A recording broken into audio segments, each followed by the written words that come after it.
Hey guys, welcome back to the channel. This is a story about What If Deku Become the Love Guru Part 1. If you guys enjoy this What If and want to see Part 2, comment down below. And let me know before I start. Please do support for more awesome content and leave a like. And don't forget to subscribe to my channel. And also share this video with your friends and check out the description in my playlist. The author of the story 𝗵𝗃𝗲 from AO3. So let's start the video. Interlude. Declaration of Independence. If you sit tight and be quiet, I'll tell you a story. The promise was enough to make the four children snap their mouths shut. Sitting the closest to his mother, 𝗧𝗪𝗧 cuddled up to her and blinked skyward with his two-toned eyes. Ray hesitated to place a hand on his head, but she did so anyway. Fuyumi and Natsuo scooted close as well, but Toga remained isolated. He rolled over on his bedroll and faced the other way. The rising moon caught in his white hair and gave him a halo. Ray heaved a sigh. Every day, she lost a little bit more of him. Long ago, in a world before quirks, she began. In a country on another side of the world, they freed themselves from oppressors and founded their own nation. But to do this, they had to set up some rules, form their own government. Natsuo huffed as if he thought this would be a boring story. Fuyumi's eyes widened in delight, and she scooted closer still. 𝗧𝗪𝗧 yawned and put his head down in his mother's lap for bed. In one particular document, a very famous one, there is written a line. It has been repeated across all societies, all cultures, as a law of mankind that we should uphold. Ray closed her eyes as she recited the quotation. All men are created equal. A soft snort came from the other side of the room. So Toga was still awake. After all, Ray continued, however, this was before the dawn of a quirk-filled society. Back then, such a statement really was true. No person was born with greater power than another. Wow, offered little 𝗧𝗪𝗧 softly. Wow indeed, Ray confirmed. But as quirks appeared, this statement withered away, became useless, meaningless. Another old relic of the past. Her eyes fixed on the other side of the room. The light of the moon was hardly enough to see by, but it just managed to cast light on a photo from her wedding. The day four fates were sealed. How could all men be created equal, if some were blessed with greater power than others? Ray echoed the thought that had crossed her mind many times out loud. It must be said that now, all men are not created equal. Well, of course they're not, Fuyumi stated. That's obvious. But it's not quite like that, Ray told her daughter gently. She tucked her children back into bed, because 𝗧𝗪𝗧 was getting squirmy and kicking his blankets off, and Natsuo had ended up upside down on his bedroll. Ray tucked a strand of long white hair behind her ear and took a breath before continuing. It's not quirks that determine equality, it's how you use them. She brushed 𝗧𝗪𝗧's multicolored hair out of his face, let herself gaze down at the perfect face of her youngest child, raised for a destiny far beyond him. Even those born with the most powerful abilities must never let themselves feel superior. Because every man and woman, she added at a pointed frown from Fuyumi, is, in fact, created equal. Eyes fixed on the moon floating outside the window, Ray watched her one form of solace take its lazy course across the sky. When she couldn't have anyone, she at least always had the moon, a trustworthy friend, whom to no one it would repeat her secrets told. If you keep that in mind, Ray said finally, her eyes fixed on the head of white hair across the room that was identical to hers, then you can remember that no matter how strong or weak, there is no one who should ever be treated as less than you. Perhaps with this one final lesson, she could impart some kind of meaningful impact. But, no, she feared it was too late. No matter the powers given to you, you are no better or worse than anyone around you. Don't let yourself feel superior, but don't let anyone make you feel inferior either. Ray's heart filled with a strange emotion as she gazed at 𝗧𝗪𝗧. You are my children. Remember your true power. She brushed her hand over 3 heads of soft hair, gazed forlornly at 4 sleeping bodies, turned off the light, and left the room in darkness. First day. With a huff, the 2 girls set down the last box. You sure this is all your stuff? The general studies students glance at all the boxes they'd helped carry down into the Class C dorm common room. Yeah. Hitoshi turns from where he was standing by the window. Thanks for all your help. Of course. One of his classmates throws her arms around his shoulders. I just can't believe this is happening. One of our own, transferring to the hero course. About time, too, a boy chimes in. And it's great that it's Shinso, of course. Hitoshi flushes. Well, it could have been any of us. Nope. His friends shut him down. You're the only one with enough gall to apply for the transfer. Your passion, your determination, well, it's leagues above ours. Plus, with all your training from Aizawa, you're ready to take on any of those hero course kids. Hitoshi has to disagree. Sure, he's hellbent on this being his future, but he's seen the hero course classes in action. He's so far below them it's funny. He's being given this chance, sure, but getting in is only the beginning. Staying there, making his mark, that's the real challenge. Do you need to carry all your boxes over to the Class A dorms? A classmate asks. I was told they would be moved into my new dorm for me, Hitoshi says hesitantly. It was one of the hardest parts about saying goodbye. Sure, he'd be only 2 buildings down, but having to leave behind his new friends for a different class is a tough pill to swallow. Will the hero course really welcome him in with a quirk like his? Instead, he says, kinda confirms my suspicion that UA has their own system of house elves. His classmates laugh and call him a nerd, and he turns from them for the last time. I'm gonna get to class early. Start the new year out strong. He opens the front door and stares out at the rising sun. Good luck, Shinso. You're gonna crush it, man. You've totally got this. Make us proud. One of his friends comes to stand beside him. Hey, do you know who we're getting here in general studies? That's right. There's a kid from the hero course replacing him. Yeah, actually.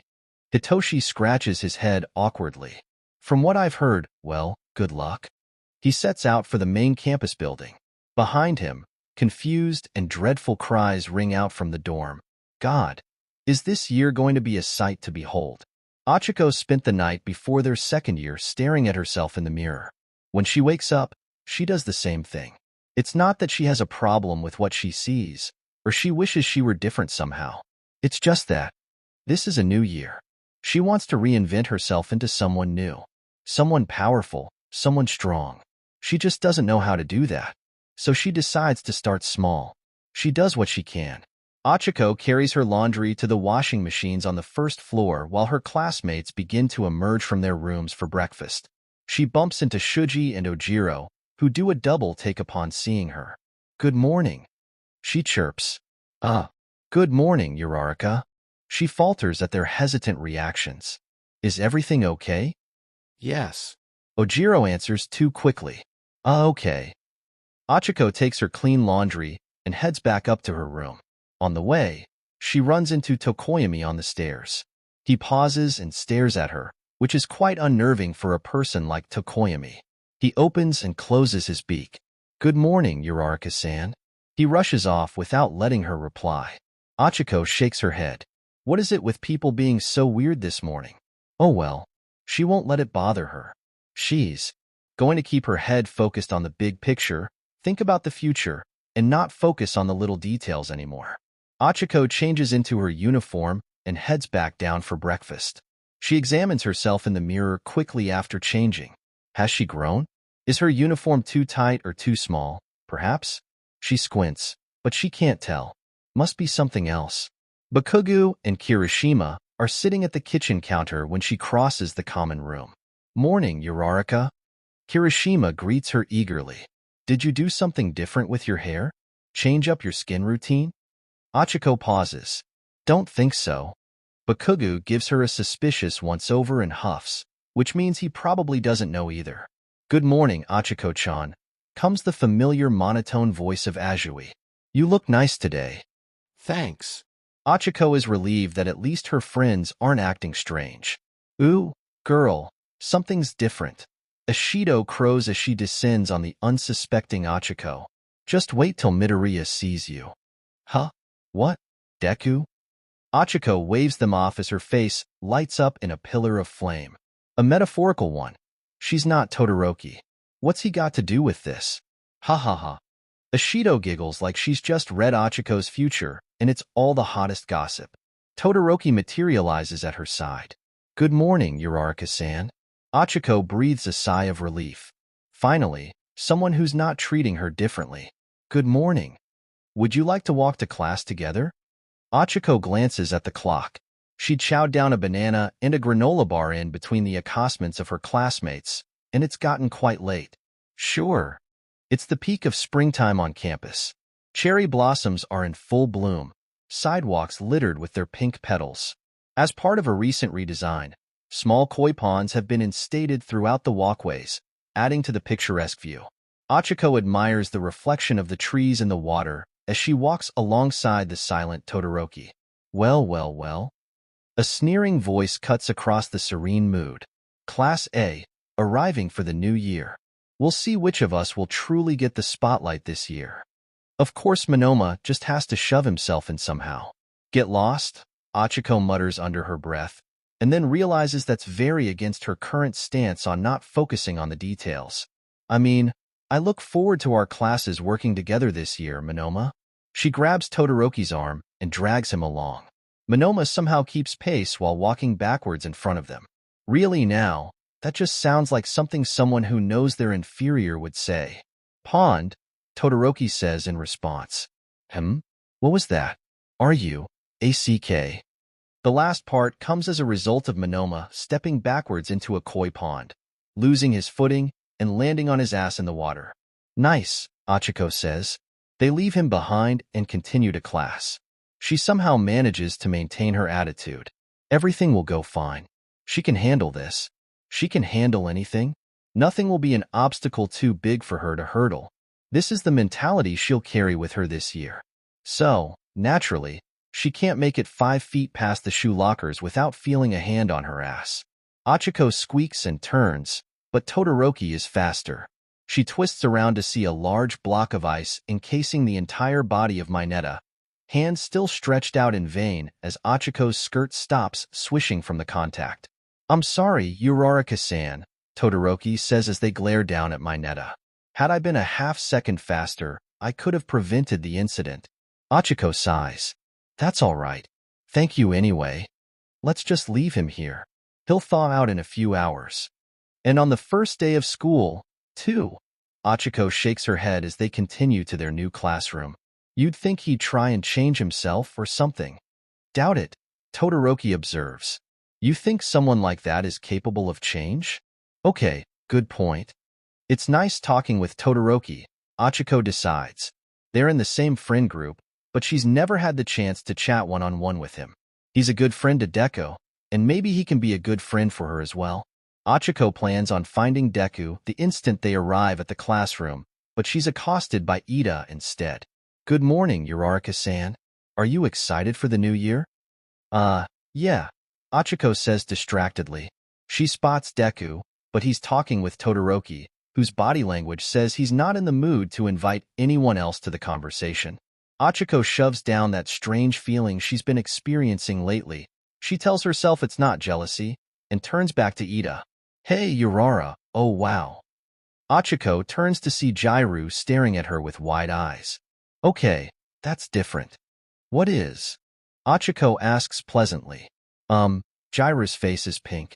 Nothing. She sits down at her desk to talk with Kaminari. Not so fast. Aizawa slides the door open. Everyone up? Huh. Confused voices fill the classroom. Aizawa-sensei, what are you doing here? Yeah. Don't we get a new homeroom teacher?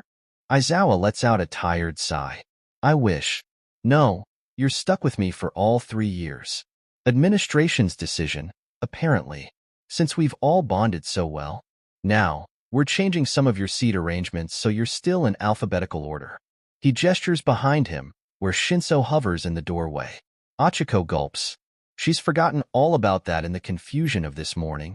Todoroki, you're going to move to the front of the last column, and Hagakure, Bakugo, Midoriya, Tokoyami, you all move back a seat. Shinso, you sit in the 4th row behind Zero. After much confusion, the students successfully follow the instructions. Then they notice who's missing.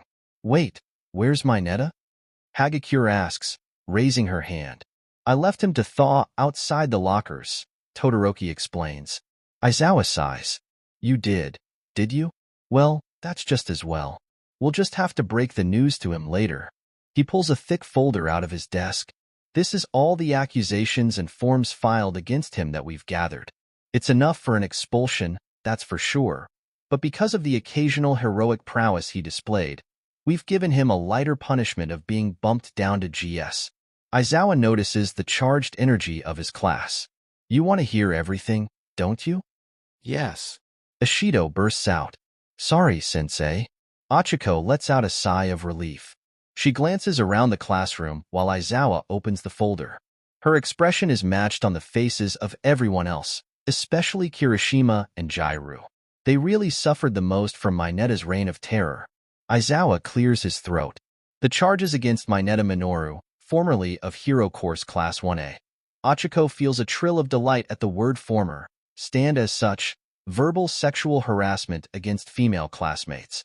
Physical sexual harassment against female classmates. Attempted stalking of female classmates. Verbal harassment against LGBT students and use of pronouns. Verbal and physical harassment against homosexuality to classmate Kirishima Ijuru. Verbal harassment against neurodivergent classmate Todoroki Shudo. Verbal threats made to classmates and teachers. Aizawa sets the paper down. Do you really want me to continue? 𝐎𝐩𝐢𝐳𝐻 gulps. There's more? Ida frowns. I must say, the faculty made a wise choice. It was the only choice. We want to create a positive environment for all our students, and I was getting tired of having to take so many precautions to assure your safety. Aizawa leans his elbows on his desk and examines them. All 20 of you hold much promise for being capable heroes. His gaze narrows on Shinso. I'm certain you won't let me down. Ochaco gulps. She can feel the pressure as if it were tangible in the room, pressing down on her shoulders. This year is going to be different. It's going to expect more of them, and they will deliver. Ochaco finishes changing into her costume early and corners Jiryu in the locker room. Can you explain, please? Jiryu freezes. Explain what? Why everyone's acting weird around me? Oh. Jiryu blinks. Well, it's gone now. What's gone? Ochaco is exasperated. Whatever she's been doing, she'll cut it out if it's making everyone act weird. No, it's not a bad thing. It's just, I saw you this morning and I thought, wow, has she always looked so confident? And you were smiling, a lot. As if you were really determined about being positive, I guess. And it kind of had an impact. Like, you're really hard to look away from, and you kind of draw people in, and, why are you making me talk about this? Jiryu glances away. She wrings her hands and glances towards 𝐎𝐻𝐢𝐳𝐻. Sorry. Ochaco's smile, the one she hadn't even been aware of this morning, returns. So it's not a bad thing? No, not at all. Jiryu grins. In fact, I think someone in particular couldn't look away from you. Huh. Ochaco's head spins. Someone in particular? Jiryu shrugs. Well, you're trying to change things up for this year, aren't you? Jiryu's smile transforms into a smirk. That's a little hard to do on your own. Jiryu's words carry enough weight with them that Ochaco's newly determined mindset decides to change its course. She's going to take matters into her own hands from now on. Chosen. Hitoshi is prepared for the worst. He knows Aizawa hasn't been going easy on him during their training, but now that he's become one of his mentor students, he expects the pressure to become suffocating. Most of all, he knows the biggest change will be the behavior of his peers. He feels like he's back in middle school all over again when he leans over and asks to borrow an extra pen from Uraraka while they're working in pairs and math. She opens her mouth to reply, then snaps it shut and hands him the pen wordlessly. He manages a strained smile in response and assures himself this is exactly what he should have expected. They're heroes. Of course they'll be on their toes around him. Uraraka keeps her head down, face surprisingly flushed, for the rest of the period. When math class is over, Hitoshi heads back to his seat. Midoriya is next to him, but Hitoshi feels like striking up a conversation wouldn't be wise, seeing as he previously declared a rivalry between them. So he sulks on his own, willing the next class to come already so the practical courses can get started. Then he feels a tap on his shoulder. Hi. Uraraka shifts her feet nervously. I wanted to say sorry. About earlier? He blinks vacantly up at her. When I didn't reply to you, I figured I probably came off as rude, but that wasn't my intention. It was just instinct.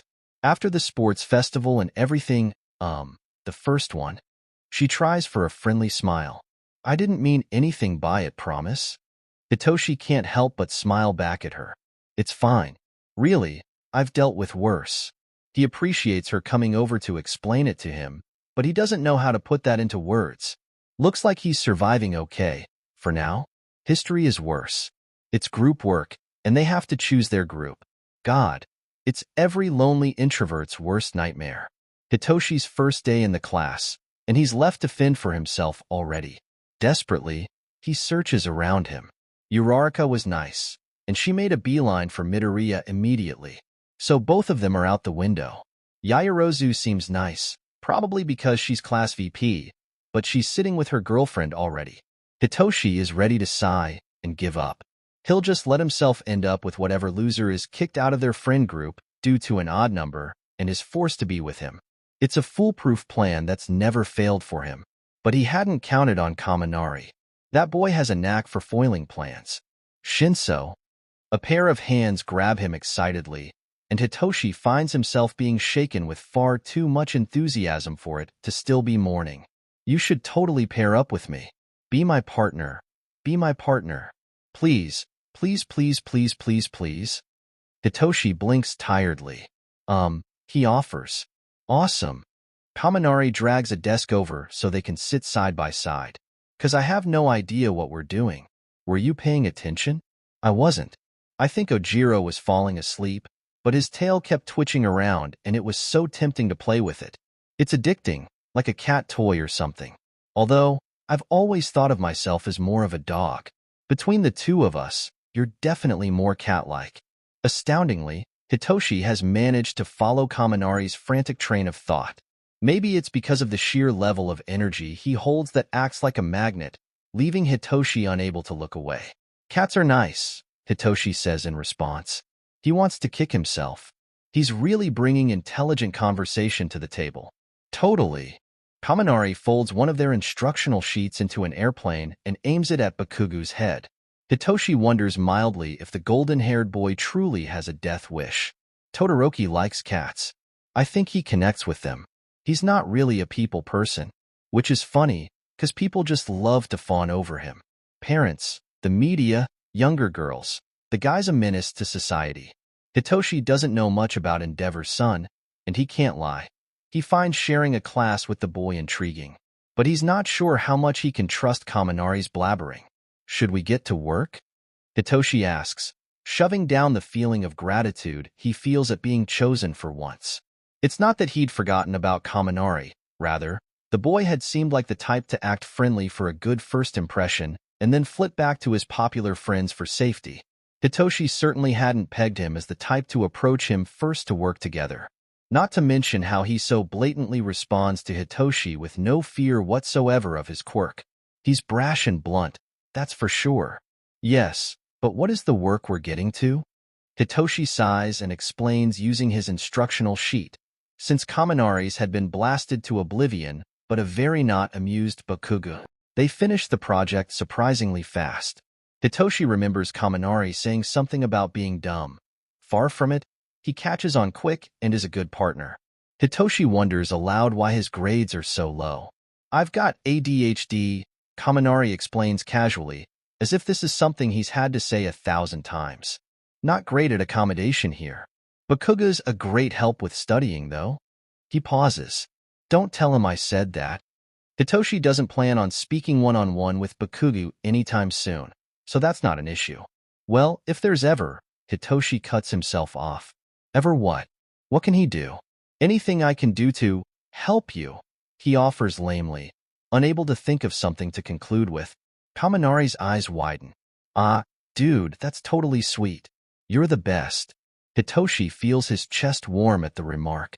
Kaminari throws it out so casually, but with such meaning that he can tell it's genuine. That, in fact, is a good summary for Kaminari in a nutshell.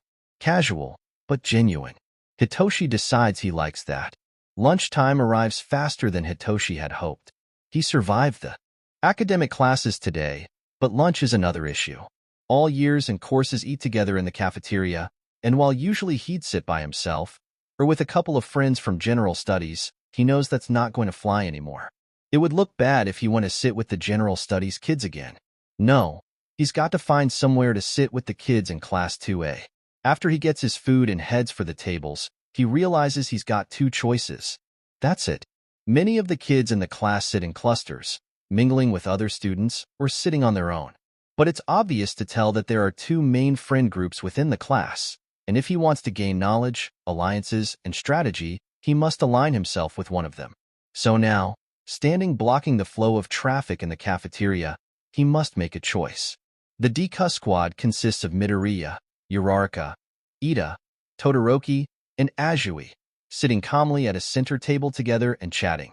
Sweet, supportive, mild-mannered, humorous. Uraraka was nice to him.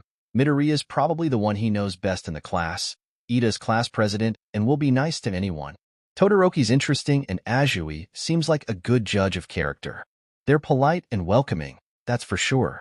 The Baku squad makes themselves known despite occupying a table in the back corner, because not only are they quite brightly colored, but they lack any concept of inside voices. Loud, rambunctious, reckless, but loyal. Bakugo holds court over Kirishima, Shiro, and Ishido. And Kaminari. Hitoshi's feet make his choice for him. His tray plunks down on the table, causing 5 startled pairs of eyes to turn towards him. Hey, Shinsou. Kaminari tugs him down to sit next to him. What's up? Hey. Shiro greets him with a friendly grin. How's your first day going? Ishido jumps him with enthusiasm.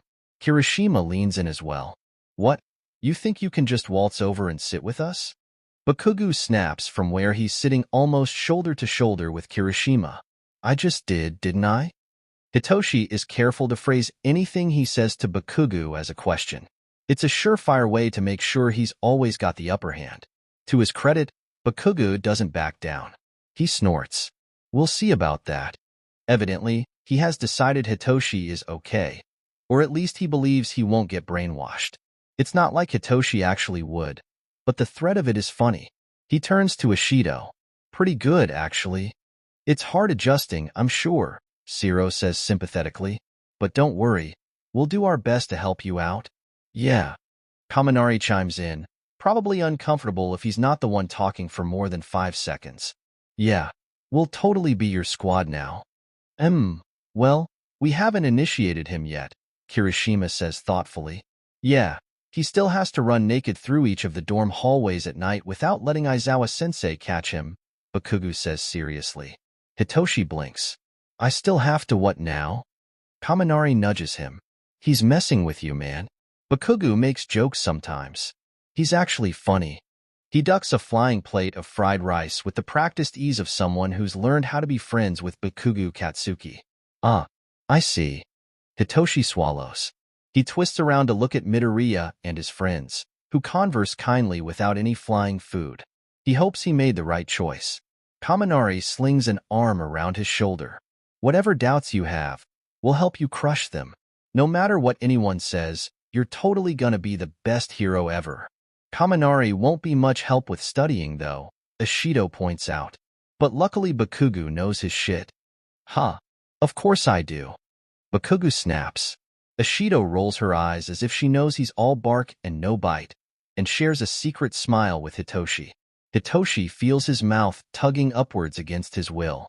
Yeah, he definitely made the right choice. He sets out for the locker rooms alone. They need to be changed into their costumes for hero courses, but since he's currently lacking one, he'll just wear his PE clothes. He's hobbling along slower than he likes. Subconsciously, Hitoshi raises a hand to the blooming bruises flowering across his ribs. It's stupid of him to be crippled the first day of hero classes, when he'll be tested the most. It's his fault, he knows it. He should have known better than to talk back to his dad. But his mouth fills with the bitter tang of remorse. Heading to class? The voice catches Hitoshi by surprise, but he relaxes when he recognizes the familiar blonde. My first hero class, yeah, Hitoshi says, and after checking his phone to make sure he has enough time, he joins Monoma on the bench. They stare out across campus together. How's class treating you? There's no trace of bitterness in Minoma's words. He watches Hitoshi with a pleasant smile, gray eyes glittering in interest with a hint of amusement. Hitoshi shrugs. Fine. He's not sure what he was expecting. They're friendly, yeah, but mostly not interested in him. They're all set on their goals to become heroes. They don't have time to bother with someone like him. He doesn't mind that. Prefers it, actually, because it means he's working alongside people just as dedicated as him. Things aren't awkward between us, right? Hitoshi checks, even though it's been a few weeks since his rejection of Minoma. Minoma laughs in that grandiose way of his. Why, of course not. He waves at some passing members of Class A who have slowed to watch the two curiously. Hitoshi notices Kaminari among them and turns back to Minoma quickly. You see, that's the benefit of playing both sides, my dear friend. I have double the chances. I profess my feelings for one of my love interests. He tells me I'm not his type of blonde. Hitoshi winces at his own words thrown back at him. I confess to my other love interest, and she agrees to go on a date with me. So who's really winning now? Hitoshi notices for the first time what's different about Minoma. His eyes still glow with that taunting light of rivalry, sure, but something in him's been tamed. So much that's been soothed. You mean you have a girlfriend? Minoma gives him a polite round of applause. Correct. He's beaming in the most friendly way Hitoshi has ever seen from him. He didn't even realize Minoma could be friendly. Is she from Class B? Minoma scoffs, which is more in character for him. Of course. Why would I settle for anyone else? Hitoshi ignores the possible jab at him and ponders Minoma's words. Of course he wouldn't settle for anything less than the best. And who would be the best if not for the class president herself? It's Kendo, isn't it? Hitoshi's not close with the ginger-haired girl, but he's seen the damage her fist can cause, and he thinks he's fine keeping his distance. Minoma grins. Right you are. He gives Hitoshi a pat on the head, which is strange, but not too weird for someone of Minoma's caliber, and bounces to his feet. I guess I'll let you impress your new little classmates now. Good luck, and do try not to die on your first day. Hitoshi is self-conscious in the lockers. Everyone around him is putting on their costumes, while he dresses in the simple PE clothes. He simply hasn't had the time to think of a good costume design for himself yet. He straps on his voice modifier and wraps his binding cloth around his neck and heads over to the gym with the rest of the Class A boys. To kick off classes, you'll be warming up in pairs. I'll split you up, and you can practice on each other. Quirk training, physical exercises, whatever you want. Aizawa starts listing off the pairs. Hitoshi bounces on his feet, anxiously waiting to hear his name. Shinsou. He lurches forward, heart in his chest. Who will he be paired with? Someone good for his quirk? Someone who will let him brainwash them? Someone nice? Someone he already knows? Subconsciously, his eyes flit towards Kaminari. He would be so lucky. And Kirishima. Hitoshi's heart comes stuttering to a halt. Huh? He asks dumbly. All right.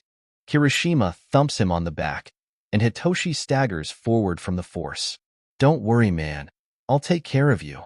Hitoshi shoots Aizawa a desperate glance as Kirishima leads him away, but the teacher turns a blind eye. Bad.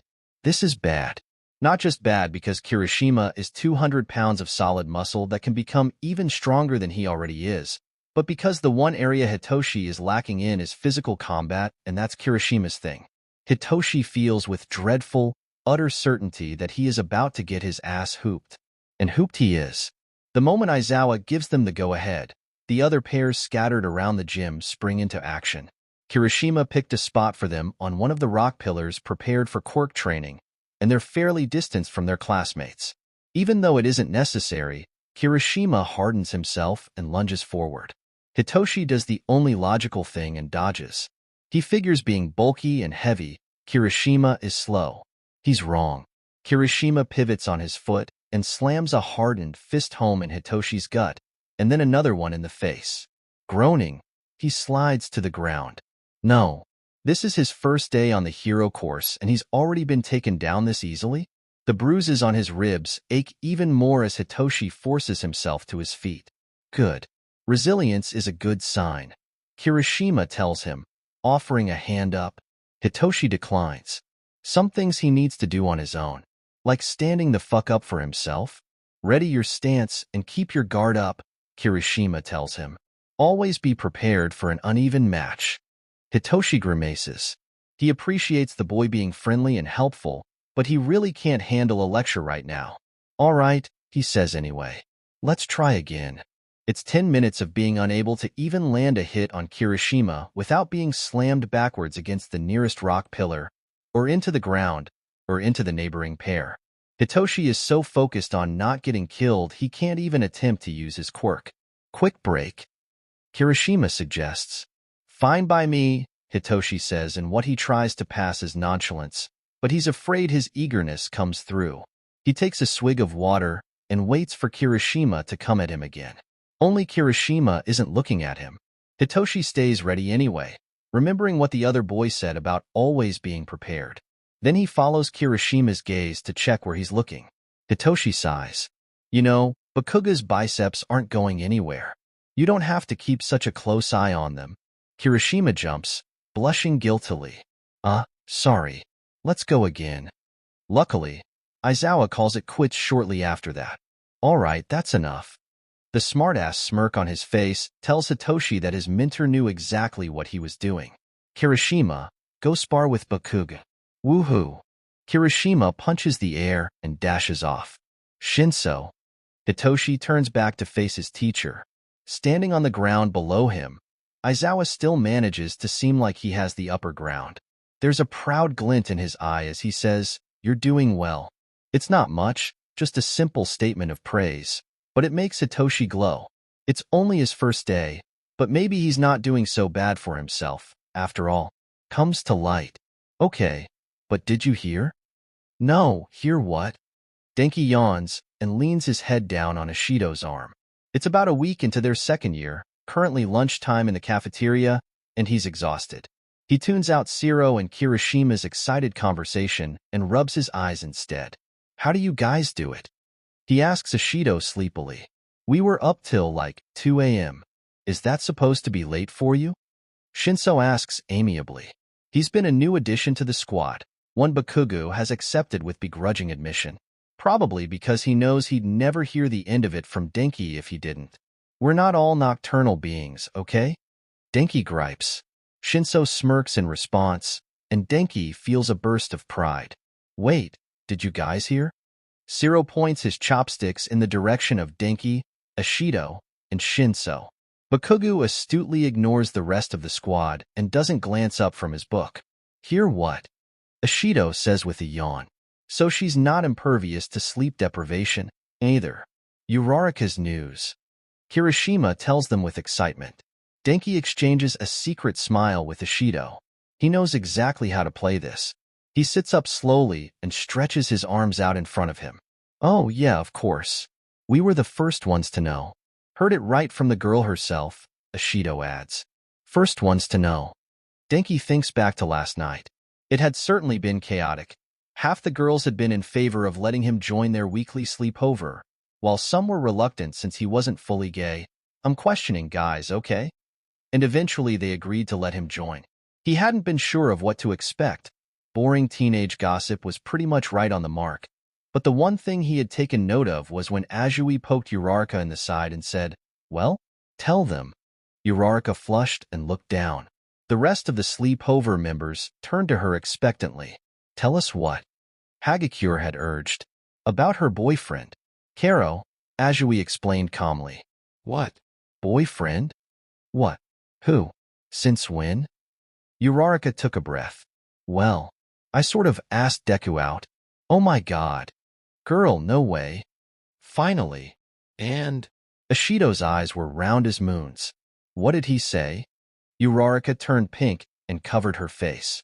Well, I have a boyfriend, don't I? They all exploded in chaos. About time one of us isn't single anymore. Hagakure crowed. Jairu gestured to Yaoyorozu, tucked under her arm. Oh, you don't count. You've been married for, like, ever. So, yeah, they're a thing. No one was really surprised, but even though it had begun as a secret told in confidence at the sleepover, word spread quickly nonetheless. Denki suspects the not-so-secret gossip exchange 𝐎𝐩𝐢𝐽𝐻 holds with 𝗧𝗏𝗏𝗏 pony of Class B. Denki is jostled out of his thoughts as the table jolts under his arms. Sorry, Shinso says with a soft smile. Gotta go, though. Huh. Denki looks up in a panic, mind racing to come up with an excuse to make him stay. But lunch barely started. I know, but I promised a friend. I'll see you in class. He gives Denki a wave and heads off.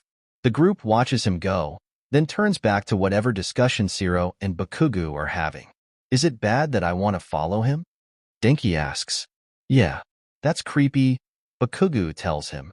Damn, thought so, but I just wanted to make sure. Even so, his leg taps wildly under the table and Denki plays with his fingers anxiously. Why is he so bothered by the thought of Shinso going to hang out with someone else? He'd mentioned a friend. Who does he consider a friend outside their group?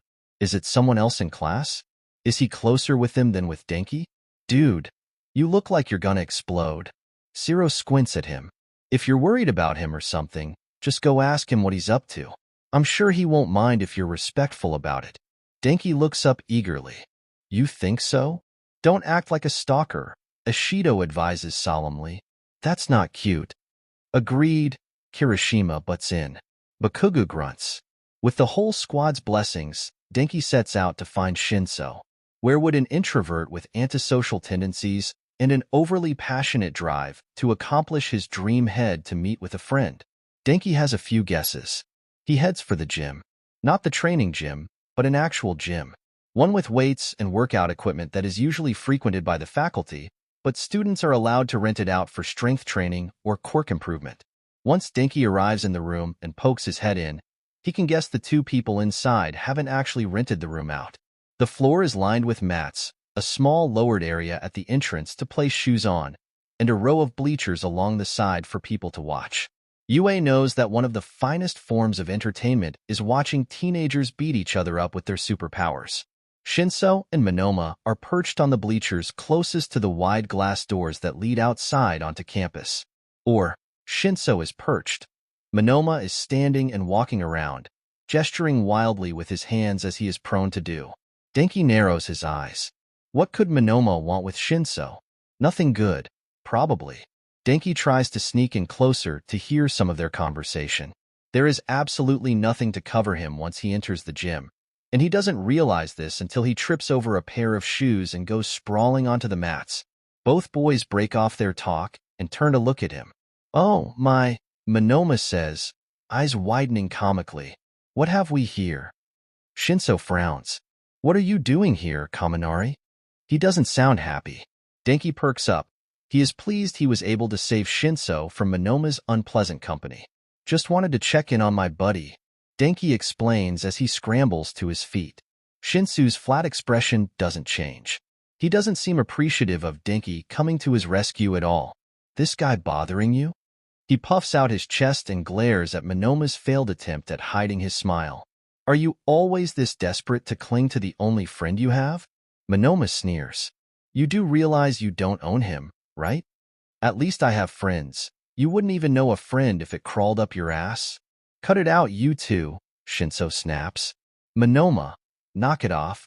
Denki feels his chest swell with pride until Shinso turns his glare on Denki.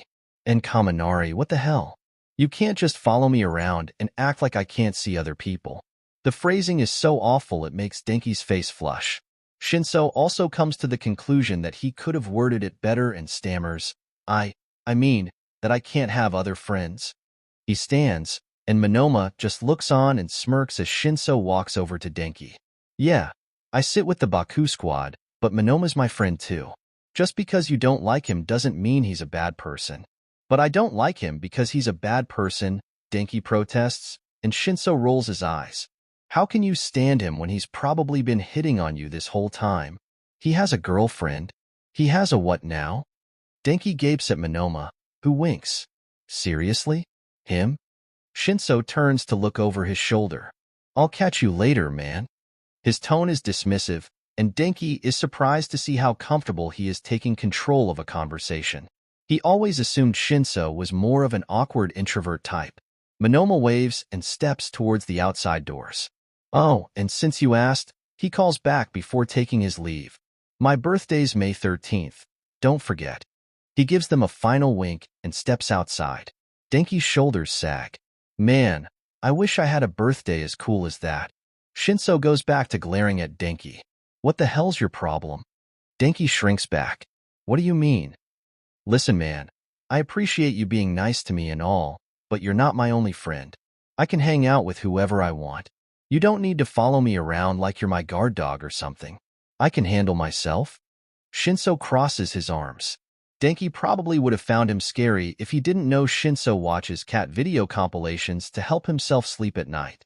𝗧𝗵𝗲 sighs. I know. I'm sorry. He looks at his feet. I've just never had someone I can be really close with, so I guess I can get pretty territorial. It's not cool of me, though. I just can't help it. Shinso's expression softens. 𝗧𝗵𝗲 hopes it's because of the serious puppy dog eyes he's flashing right now. Aren't you good friends with J.I.R.U? Yeah, but she's got a girlfriend now, and she's not really a part of the group. Kirishima's always with Bakugo, and 𝗧𝗏 and 𝗧𝗏 are kind of a matched set, so that kinda leaves me with just me. 𝗧𝗵𝗲 hadn't meant to spill so much, but Shinso just makes him want to be honest. Shinso frowns. I'm sorry. 𝗧𝗵𝗲 looks up in surprise. Huh? What for? I've been sitting with you for a week, but I never picked up on that. I get it. It sucks to feel like the odd one out. Shinso offers him a smile. A peace offering. But now that I'm here, it's not an odd number anymore. Slowly, 𝗧𝗵𝗲 feels himself smiling back. Shinso doesn't say it, but his real intention is what comes to light. Thanks. As long as you don't try to stalk me again, I don't think we'll have any problems. Shinso grins and places a hand lightly on his shoulder, and that's where everything goes wrong. The motion startles 𝗧𝗵𝗲 so much he feels a shock bolt through him, igniting electric butterflies in his stomach. Shinso jerks back, and 𝗧𝗵𝗲 realizes it wasn't just an emotional shock wave. He literally shocked himself. Luckily, it hadn't been too strong, but the electricity had reached Shinso as well. Sorry, that just happens sometimes. Are you okay? I hope it didn't hurt you. Oh no, your hair's all standing up. Wait. 𝗧𝗵𝗲 steps closer, forgetting about personal space, and squints up at Shinso's hair. He begins to laugh. Oh, your hair's always like that. Shinso doesn't seem to mind. He grins and reaches up to touch his hair. Yeah, I don't think being shocked will change this much. He meets 𝗧𝗵𝗲's gaze and smiles. Guess we're a good match then. The butterflies in 𝗧𝗵𝗲's stomach swirl faster as they thunder in agreement. A good match. Yes, they are. And he's going to make sure of it. Interlude, dominate. The interviewer adjusts her hair quickly as the crew fusses about the cameras. They fix the lights, adjust the angles, add last-minute touch-ups to make up. Throughout the havoc, Mirio sits stiffly on the overstuffed armchair. It's a standard interview setup, 2 armchairs, a low table in between, a couch for other guests. This corner of the room is set up to look like a big cozy office, but just 5 feet away, the false floor drops off and becomes covered with wires and duct tape. It's not Mirio's first big TV appearance, but he's nervous nonetheless. It's a big late-night talk show, and they usually feature prominent heroes. MT Lady, Kaminari Woods, 𝗧𝗏, and even Miruko have made appearances. All right, and we are set to go on air, a crew member announces, and Mirio jumps. Then he remembers himself, and calmly composes himself once more. He's appearing in his hero costume, representing not Toga Mirio, but 𝗵𝗲. I will be your hero. And we're live in 3, 2, 1. The lights around him flash bright, and the little red signal begins to blink beside the camera. Mirio flattens his sweating palms against his legs. He steadies his breathing. He can handle this. He can do this. It's not any different than any other interview. Except he received these interview questions beforehand, and he planned a particular answer to one. And now he's having second thoughts, and now he can't breathe. Tamaki, he thinks. Tamaki's watching. That makes it worse. How would Tamaki handle this situation? Probably by shrinking into the corner and hiding from everyone's eyes. But Mirio is not Tamaki. He straightens his posture and aims a wide smile at the camera. The interviewer takes a breath and begins. Tonight, We come to you live with the man who has truly been dominating the hero scene as of late. 𝗵𝗲𝗄 graduated from UA High School just recently and has already made a name for himself. At 18 years old, he is currently a sidekick at 𝗧𝗵𝗲𝗧𝗏𝗧's former agency, and there's even talk of him going pro soon. 𝗵𝗲𝗄, it's great to have you tonight. How are you doing? Mirio takes a breath, and as he releases it, he releases the tension in his shoulders and relaxes the clench of his fists. I'm doing great. Couldn't be happier to be here. He means it. Because of what he plans to do tonight, he knows this is something he can't avoid. For the people he will help, he must push through. You've become increasingly popular lately. Your youth, your strength, your passion, and, not to mention, your looks. The interviewer pauses where Mirio assumes they'll insert a laugh track. Have all made you an impressive hero. She pushes a big smile onto her face that makes Mirio wonder if his own looks that fake. We're honored to have you with us tonight. Now, she turns back to the camera before he can respond. There are rumors going around that your popularity, combined with the speed and capability with which you put away villains by the time you go pro, would add up enough to make you the #1 hero by the end of the year. Mirio has heard this before. He's heard it, but having it blasted in his face like this, the stats of his villain arrests and popularity polls displayed on the screens behind him, makes it all too real. I think it would be a great honor for me to even be considered for that position, Mirio begins carefully. The heroes on the charts now have worked long and hard for those positions, and they definitely deserve them. For a newcomer like me to earn a spot like that, I promise I'll work as hard as possible and prove myself. The interviewer nods sharply like he's given the correct answer. What would you say is your motivation as a hero? What's your drive? How do you find that burning passion? Her eyes glint as if she's a shark and he's dinner. My motivation? Well, it's you, of course. He turns to face the camera, staring directly forward into what he hopes are the eyes of everyone watching. Anyone out there, no matter who you are or where, if you're in trouble, if you need help, I'll hear you. I'll be there. I'll be your hero. He states his motto with a puffed chest and an emotionally clenched fist for extra effect. The interviewer claps politely. You say you'll be a hero who protects everyone. What exactly does that mean? How do you hope to reach everyone? The interviewer smiles tightly. That's quite the ambitious statement. Mirio swallows. I'm glad you asked. He thinks of Tamaki, sitting at home, watching him, right now, and the conversation they had a few days ago. He'd been sitting at the kitchen table, dressed in jeans and a flannel shirt, twining and untwining his fingers together. I want to tell people, he'd said. Tamaki paused in the middle of making dinner and turned. Okay, Tamaki said slowly. Tell people like friends, tell people, or, in an interview, Mirio clarified. Tell the world. Oh. Tamaki set the knife and green onion aside and turned. The world is a lot of people. I know. Mirio stared at his hands. So that's why I'm asking you. You didn't ask, though. Mirio looked up. Tamaki was smiling, that shy smile of his, that Mirio has always found so endearing. The smile that seems so embarrassed to be a smile. Mirio wants it to never go away. You just said, I want to tell people. That means you're not really asking. Tamaki tips his head. Which means this is something you really want to do. Mirio opened his mouth, but Tamaki held out a hand. You're asking me because you'll listen if I say no. But I know you well enough that if you want to do this, there's a reason. Mirio swallowed. This could help a lot of people. If I'd seen someone do this when I was younger. Yeah.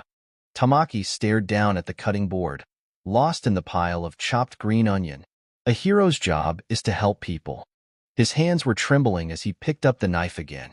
So you help them any way you can. He turned towards Mirio, eyes sharp. Doesn't matter how shy I get about it, or how uncomfortable it makes me. He turned back to chopping the onion, and this time, his hands were steady. You tell people. You tell the whole world. This sort of blunt, forceful honesty came as a surprise from the typically gentle, passive Tamaki. It shocked a smile onto Mirio's face as he moved forward to cover Tamaki's hands with his own. Thank you. Don't thank me. Tamaki turned to look up at him, dark eyes shimmering like twin moons. Thank yourself for finding the strength. Now, Mirio holds that conversation, that moment, in his head, as he turns back to the camera once again. He doesn't want to be addressing the interviewer. He wants to reach the audience, the people lending him an ear, the whole world as it sits with bated breath for what he'll say next. There are more ways to help someone than just saving them from a villain, Mirio says. More ways to be a hero than being strong, than beating up someone who's bad. He takes a breath. You can be a hero by inspiring others, by providing comfort, by being a good role model, by setting an example. For instance, part of what I believe makes a hero is finding the courage to be yourself in order to inspire others to do so as well. By having someone you look up to be confident in who they are, it can make a great change in your life from a young age.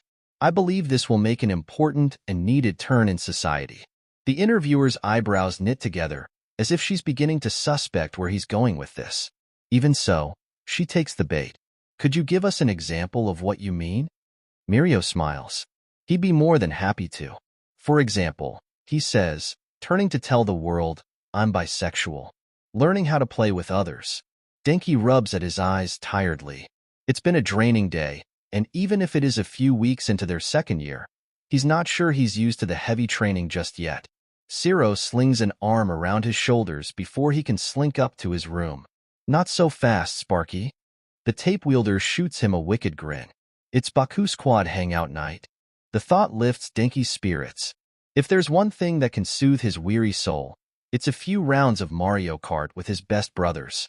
All right, Denki relents, and 𝗧𝗏 leads him up to Kirishima's room, where the rest of the group is settled in already. Bakugo lounges on the bed like he owns the place. Ishido and Kirishima are squabbling over which game to play. Everyone looks up when Denki and 𝗧𝗏 enter. Hey guys. Denki throws himself down on a beanbag chair and settles in. Kirishima waves in greeting, and Ishido gives him a quizzical look. While 𝗧𝗏 chats up Bakugo, she sidles up to him. What's up with you? She asks accusingly. Up with me? Nothing's up with me. Denki folds his arms and watches Kirishima struggle with the gaming console. Just a bit tired today. Yeah, okay. Ishido sits back. All that thinking wear out your brain? She punches his arm and grins. It fades when he doesn't grin back. Wanna play some Smash? Kirishima offers. Denki opens his mouth to accept, but then thinks it through. Is he really up to playing a game right now? Maybe he'd rather watch. His stomach twists at the thought. He's never turned them down before. What if they get angry? What if they think he doesn't want to hang out with them? Nah, I'm good, he says. Kirishima blinks. He shrugs. Okay. He passes the controller to 𝗧𝗏. Denki lets out the breath he's been holding. See, not so hard. He tells himself. It's okay to just say no when you're not up to something. He sits in silence and watches Kirishima and 𝗧𝗏 play. Bakugo is reading something by himself, and Ishido is cheering them on. Denki feels awkward. He's usually in on the action, right up in the middle of things. He doesn't know what to do when attention's not on him. Aw man, you're doing awful, 𝗧𝗏 says with a laugh as he pulls past Kirishima. I mean, not Kaminari levels of awful, but still pretty bad. Denki raises his head. He wonders if he should offer some retort. But he's tired today, and he's not really feeling up to it. So he just lowers his head again and takes the comment. Ishido leans over to him. Whatcha thinking about? She asks, eyes round. Too much of that is dangerous for you, you know? She elbows him and turns back around. Denki sinks lower in his beanbag. Have they always teased him this much? He doesn't usually take notice. Is it always like this? Does he just laugh along and take it? Kaminari, you played this one yet? Kirishima is flipping through his selection of games. Denki glances up half-heartedly. 𝗧𝗵𝗲? No, don't think so. Then don't bother, Bakugo speaks up. We'll spend half the night here just teaching him. The rest of the group laughs. Shame burns in Denki's chest and reddens his face. He watches Kirishima, waiting for the redhead to speak up on behalf of him. Instead, Kirishima just shrugs and says, that's fine. He's not playing anyway. Denki feels like he's been stabbed in the gut. They might as well be acting like he's not here at all. Don't they know it's better to pick something he'll want to play in case he wants to join later? What's stopping him from just leaving at all? He tightens his fists until his nails bite crescent moons into his palms. The four of them all sit down around the TV in a little circle with no room for a Kaminari. Kirishima twists around. Do you want us to make room for you? Denki opens his mouth, but before he can speak, 𝗧𝗏 interjects. Nah, it's all right, he's just gonna watch us. And something in him snaps. Seriously? Since when do you speak for me? Denki snaps. 𝗧𝗏 looks at him with startled eyes. The rest of the group turns as well. Huh? Sorry, man. No, Denki stands from his beanbag chair, so he's towering over the rest of the group, because it helps him feel just a bit better. I've had enough, okay? Ishido frowns. Enough of what? Enough of you. He gestures to all of them, blinking up at him in confusion. And the way you treat me. Like I'm just a joke. Like I'm a dumbass and that's all I am. But we always say things like that, and you never had a problem before, Kirishima tries placatingly. That's because I'm finally fed up. I mean, I'm okay with jokes, but not with constantly being one. Not with you guys acting like I'm not even my own person. He points to 𝗧𝗏. You don't get to speak for me. He points to Ishido. You don't get to mock me. He points to Kirishima. You don't get to exclude me. And maybe he's not being fair, but he's so wound up he's seeing red and he doesn't even know what words are coming out of his mouth before they're out there. He turns to Bakugo. And you. He's never had the courage to actually talk back to Bakugo before. Well, first time for everything. You just sit there and lord over us like you've got all the power in the world. You think you're a goddamn king or something, and we all have to do your bidding. Bakugo raises his eyebrows. Bitch, I am a king. Okay, not helping, Kirishima mutters. Kaminari, I'm sorry. We didn't know you felt this way. Yeah, didn't think you would, Denki interrupts. Considering that if you actually took a moment to think about how I felt, you never would have said half the shit you do. Now they look guilty. Well, not Bakugo, but Kirishima, 𝗧𝗏, and Ishido exchange nervous glances before turning back to him. I understand it's getting to be a lot, Ishido says. I guess we were all so used to it being the norm that we didn't think that enough might be enough. She wrings her hands. We have sort of been treating you more like a punchline than a friend, and that's seriously not cool. She looks down. We're supposed to be your squad, your safe space, and we're not doing the best job. Denki swallows. He sits back down. Thanks, he says quietly. 𝗧𝗏 hesitates. Listen, man, I seriously didn't mean to speak for you or anything. I just thought you weren't up for talking and I should save you from dealing with us. Didn't realize I was making it worse.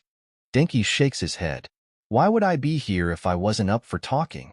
Well, 𝗧𝗏 glances at the others for support. Just to be with us, you know? He blinks. We all really enjoy your company, you know?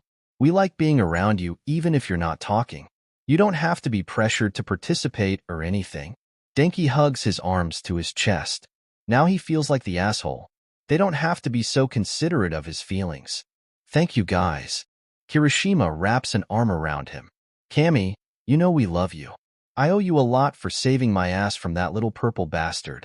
The last thing any of us want is to make you uncomfortable. Denki smiles up at him. Really thanks, guy. No, you know what? Bakugo swings his legs off the bed and sits up. You know what I want to know? Denki swallows. Bakugo has been uncharacteristically quiet the whole time. Is what's making you think like this? Bakugo leans forward, one elbow on his knee while the other arm gestures to Denki. What kind of hero questions himself like that? Get a hold of yourself. Denki opens his mouth, but Bakugo steamrolls on. I'm not talking about your insecurities over us not liking you, or whatever. That's your problem, and apparently we've worked past it, so it's whatever. I know I've never meant to say any rude shit to you. So anything you think happened is just your dumb imagination. Denki feels gratitude swell in his chest. That's Bakugo's way of apologizing, he guesses. I mean, regardless of how we treat you, why'd you wait so long to say something? If something's pissing you off, fucking say it. Let us know you're not okay with something from the get-go. Bakugo narrows his eyes. So who's making you think it's better just to keep quiet and not speak your mind? Denki flinches. Huh. He's suddenly conscious of everyone watching him. No one. I mean, no one in particular, really. It's just the way everyone sees me, I guess. It all kinda goes to my head and makes me think it's true. Bakugo claps his hands. And there we go. You need to stop taking other people's words to heart. Other people's opinions don't mean shit. Stop listening to them. He inclines his head. If people think you're stupid, it's because they're the stupid ones. You think I'd let myself hang out with a dumbass? Not a chance. I'm only tolerating you shitheads 'cause you're the only capable people in this class. He folds his arms and leans back again. Somehow, Bakugo's words are the ones to make Denki the most emotional. Who knew Kakin had such a psychologist inside him? So, Shiro speaks into the silence.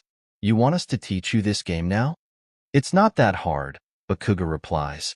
You'll catch on quick. Denki's heart warms at the way his friends are already adapting to his words. He's really, really lucky to have them. If you're ready for me to beat you all, then yeah. He settles down beside them, and they all make a circle around the screen together. Okay, I think we're gonna have to work on your delusional self-confidence too. Looks like we've still got stuff to work through. You're up, therapist Bakugo. Denki laughs. Maybe he should make a habit of speaking his mind more often. Under the stars, Hitoshi rubs out a kink at the base of his neck as he heads up the stairs. He's sore, sure, and drained, but not tired. He's hardly ever tired. He still feels like he could be up for hours. His dorm is on the 5th floor, and from there, he knows where the access door to the roof is. He discovered it during his first month at UA, and thankfully, the Class A dorm has it in the same place.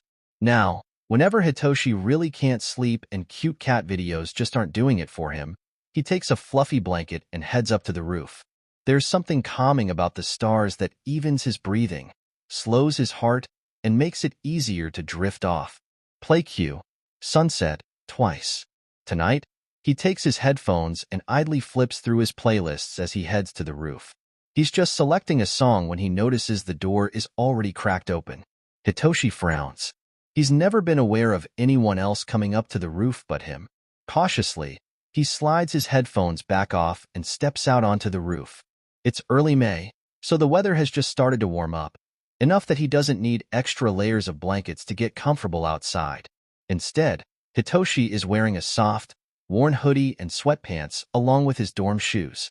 Sitting by the edge of a roof, gazing up at the stars from on top of a plaid quilt, shivering slightly in the crisp night air, is Uraraka. Hitoshi is so surprised to see her he fumbles with his headphones and drops them. She turns. Hey, he says.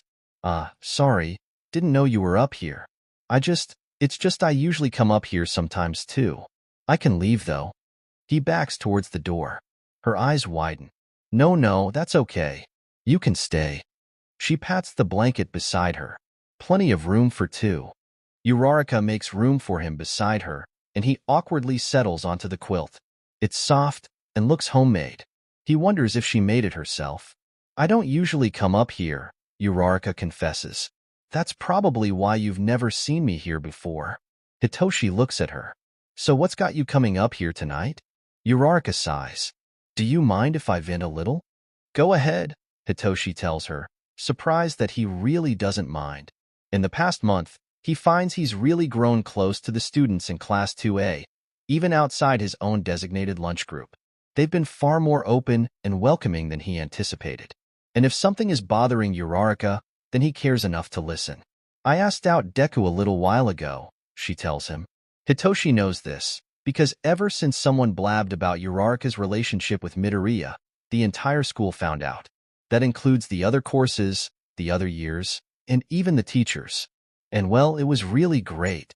At first, as far as Hitoshi knows, it's only been a few weeks. Can things really be going badly between them already? And it's not like he's bad or anything. He's not mean to me. He's really sweet, like usual, you know? But that's the problem. She looks down at her hands. It's that he's acting exactly like usual. Hitoshi hums.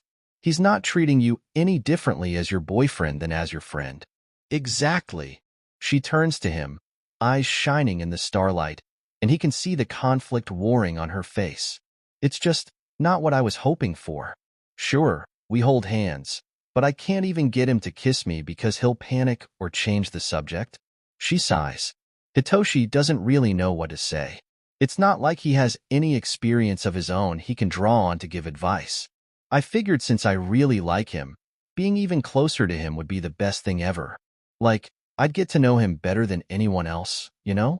𝗬𝗧𝗏 picks at the edge of her blanket, but he doesn't really open up. He's friendly and nice to everyone, but he's also sort of a closed book. Hitoshi nods.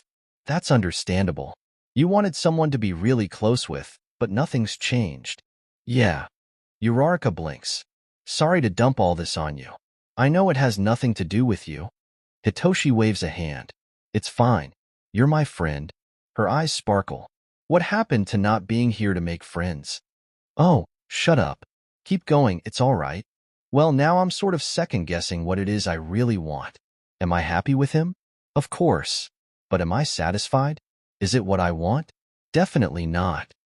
She folds her arms across her knees and rests her chin on them. But what do I do? Do I talk to him about it? I'm sure it's not anything he's doing on purpose, and I have no idea if he'll know how to change what he's been doing. Hitoshi takes a breath.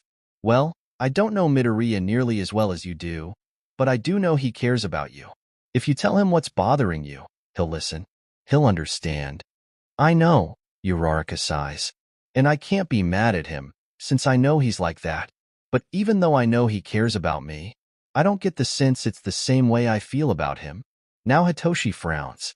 You don't think he's into you? I can't tell. 𝗬𝗧𝗏 drops her arms in frustration and leans her head back. Because he's not doing anything different. The only way is to ask him, and that's way too awkward. Well, he said yes when you asked him out, didn't he? Hitoshi points out. Yes, but it's Deku. He'd say yes even if he doesn't like me just because he feels too awkward to say otherwise. Hitoshi has to admit that's a fair point. It's just that sometimes 𝗬𝗧𝗏 cuts herself off. Never mind. Hitoshi turns towards her. What is it? Nothing. I just feel like I get stupidly protective of him sometimes when it's not even fair. He doesn't belong to me. It's just that, I don't know. Hitoshi frowns. What do you mean? 𝗬𝗧𝗏 heaves a sigh. Well, we were sitting in the common room the other day. I finally managed to hold his hand, even though he was super awkward about it. In a cute way, you know? And then suddenly he's jumping forward all, oh, Todoroki-san, let me help you with that, and running away. He's not giving you his full attention? Kinda. 𝗬𝗧𝗏 stares out across the rest of the UA campus. Another time he was helping me prepare tea for everyone after training, and then in comes Todoroki again, and suddenly he's dashing off to show him, I don't even know, his new All Might figure or something. And I hadn't even seen it yet. Ah. Hitoshi understands the issue. So it's not that he's not giving you his attention. It's that even if he's with you, his attention's on Todoroki. Yeah. 𝗬𝗧𝗏 blinks hard. Is it bad that I'm jealous? No, Hitoshi says quickly, suddenly thinking of how Kaminari reacted to seeing him with Minoma. It makes sense. You think you should have him all to yourself, just for a little bit, because he's your boyfriend, but he's directing his attention to someone else. This has nothing to do with Kaminari, he tells himself. LMAO, yeah right, his brain responds. 𝗬𝗧𝗏 sighs. Yeah, so that's my situation. She props her chin on her arms again and turns to look at him. Well, I've ranted long enough. You got anything you're dying to get off your chest? Hitoshi thinks. Yeah, actually, he surprises himself by saying, well, shoot, 𝗬𝗧𝗏 says, stretching her legs out in front of her. She no longer looks cold, as she had when he'd first come out to the roof. She's dressed similarly to him.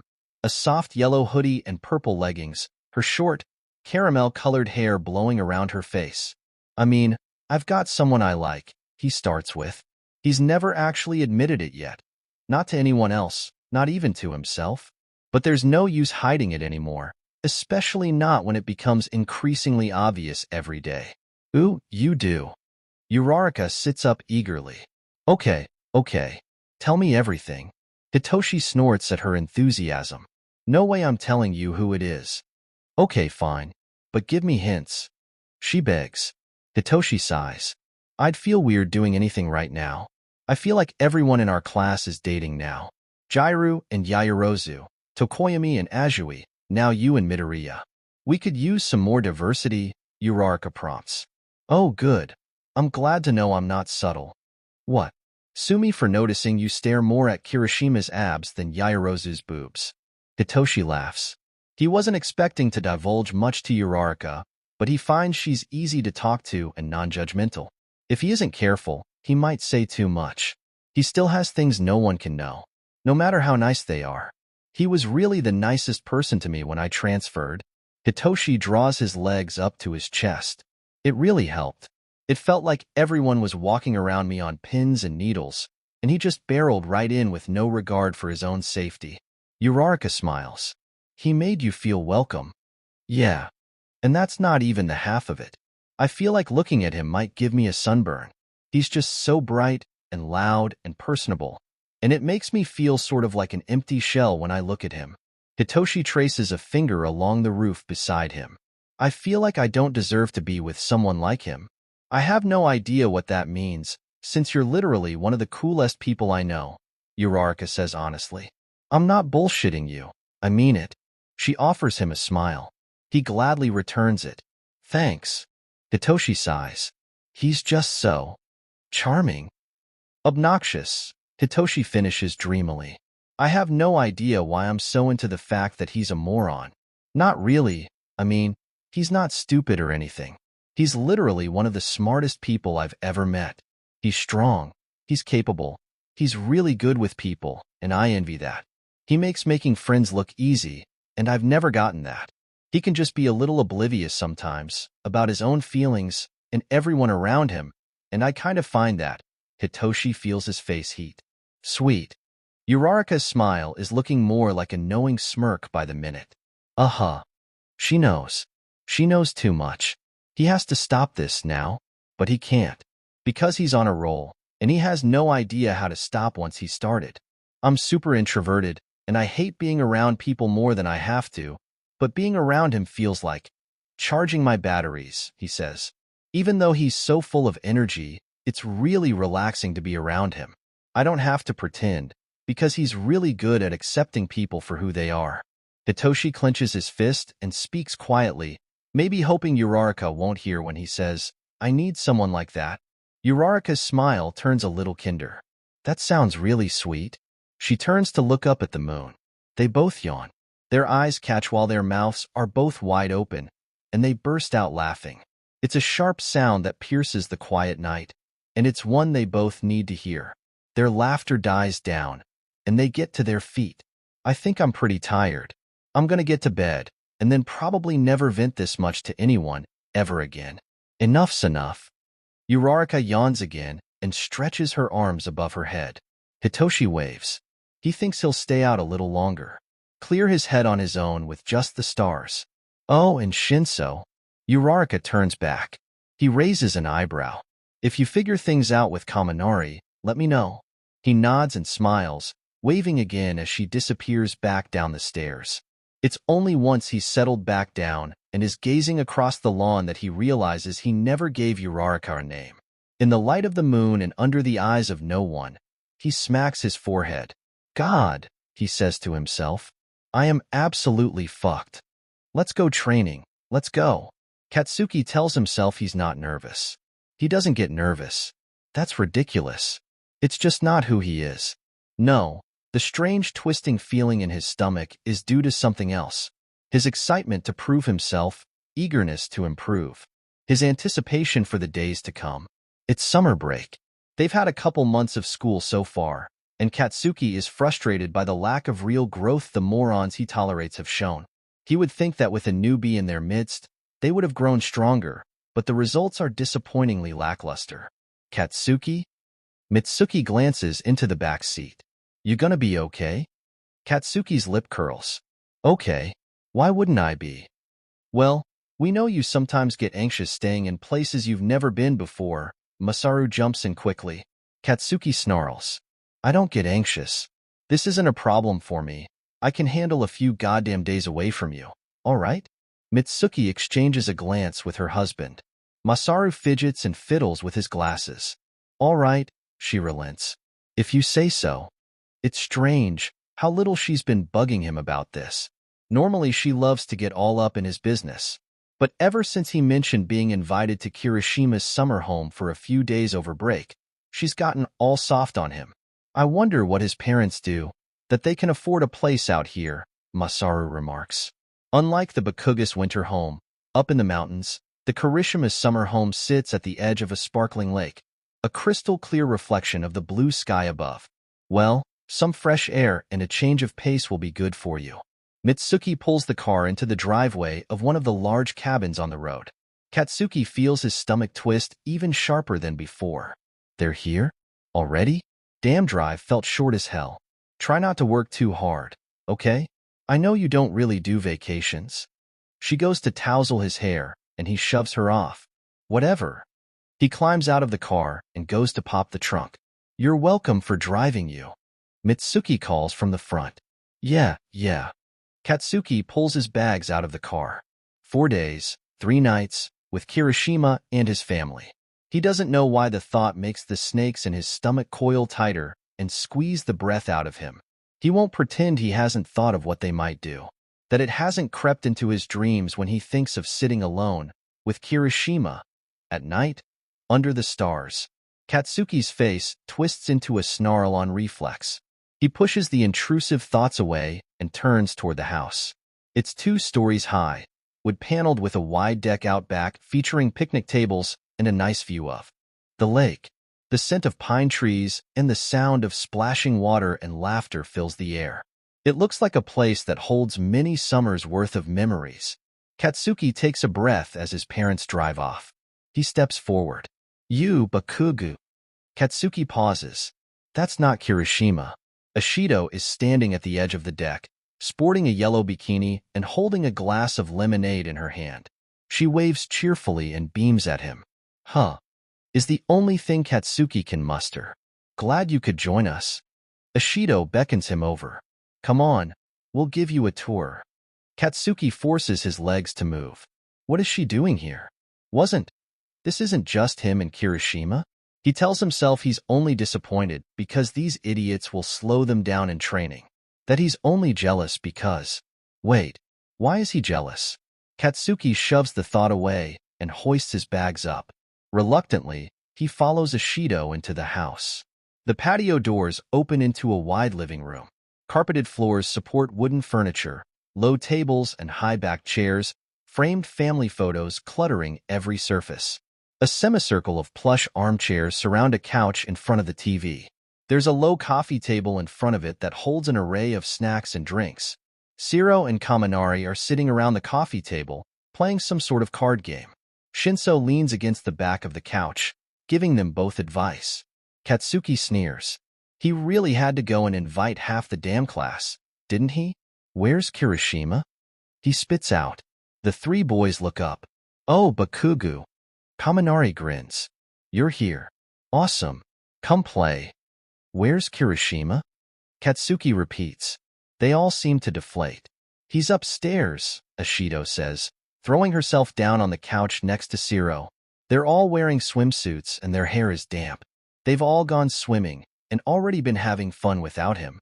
Katsuki feels another strange, stabbing feeling in his stomach. Why had he insisted on arriving late? He thought it'd be stupid to come right on time. But now? You've got to meet his moms. They're super sweet. Katsuki blinks. Okay. When he leaves to go upstairs, the 4 kids turn to look at each other. Okay, 𝗧𝗏 speaks first. Is it just me? Or is something up with him? To Katsuki's relief, he finds Kirishima immediately upon going upstairs. Bakugo. He barely steps foot into the kitchen before he's enveloped in a massive hug. Sorry.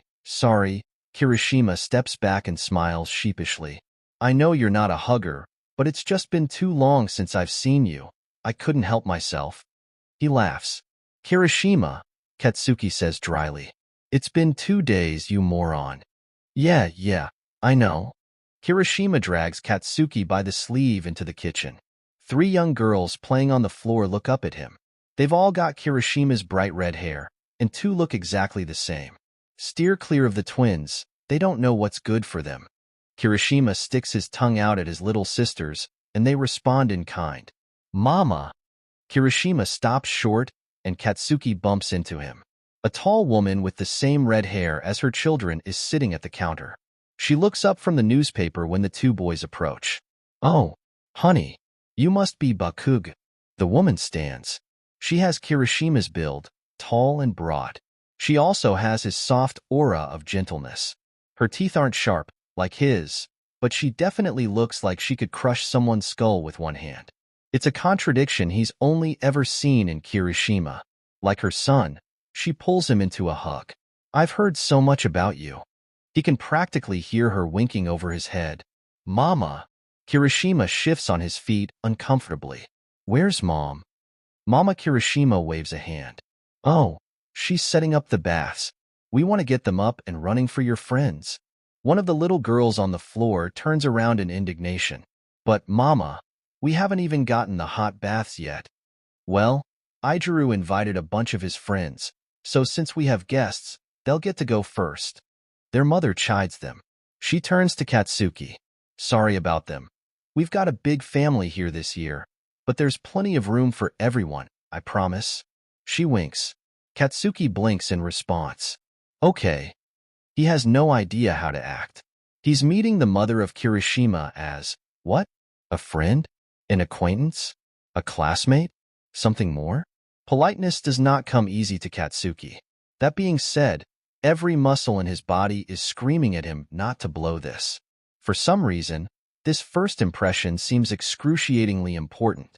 𝗂𝐻𝐻𝐻, why don't you help Bakugo settle in, and then you can go join the others? Mama Kirishima pats her son's shoulder. Astonishingly, they're the same height, even though Kirishima has grown to be a bit taller than Katsuki now, and smiles at them. Right. Okay. Kirishima seems awfully flustered.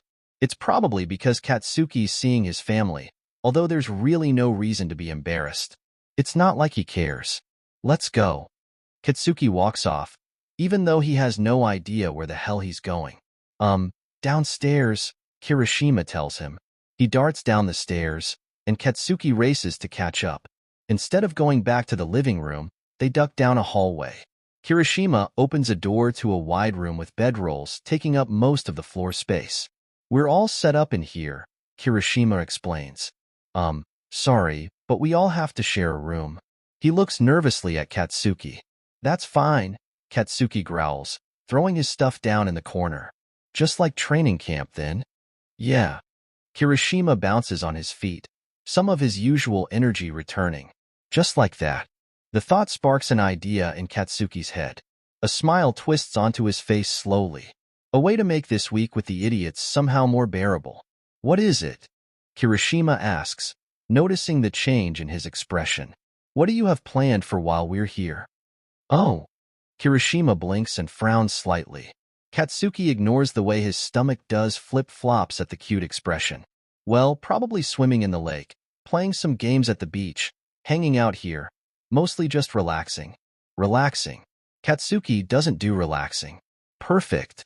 Katsuki stretches his arms up, rolls his shoulders, cracks his neck, turns to head back out to the living room. What's perfect? Kirishima scrambles after him. In other words, there's literally nothing important to do here. So, Katsuki cracks his knuckles and lets firecrackers play across his palms. Might as well make use of the free time. But I did just list all the things we could do. I heard ya. Katsuki walks over to stand in front of the other 4 kids. I'm saying we ain't doing any of that. Kaminari narrows his eyes. Man, what are you planning? I'm taking advantage of the fact that I have you all here, Katsuki explains, a wicked gleam in his eyes. And I'm gonna work you to the bone. They last approximately 5 seconds. Kaminari is the first to crack. While everyone else sits, staring at him, expression stunned, Kaminari leaps to his feet. You'll never catch me alive. He screams, making a break for the back door. Zero's tape shoots out and snatches him back up. He comes flying back onto the couch and lands with an oomph on Shinsou's lap. Immediately, the blonde scrambles to his feet. Sorry. His face is bright red. Shinsou only raises an eyebrow. I wasn't complaining.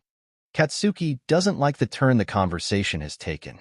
Everyone get out of those stupid swimsuits. You all brought your costumes, right?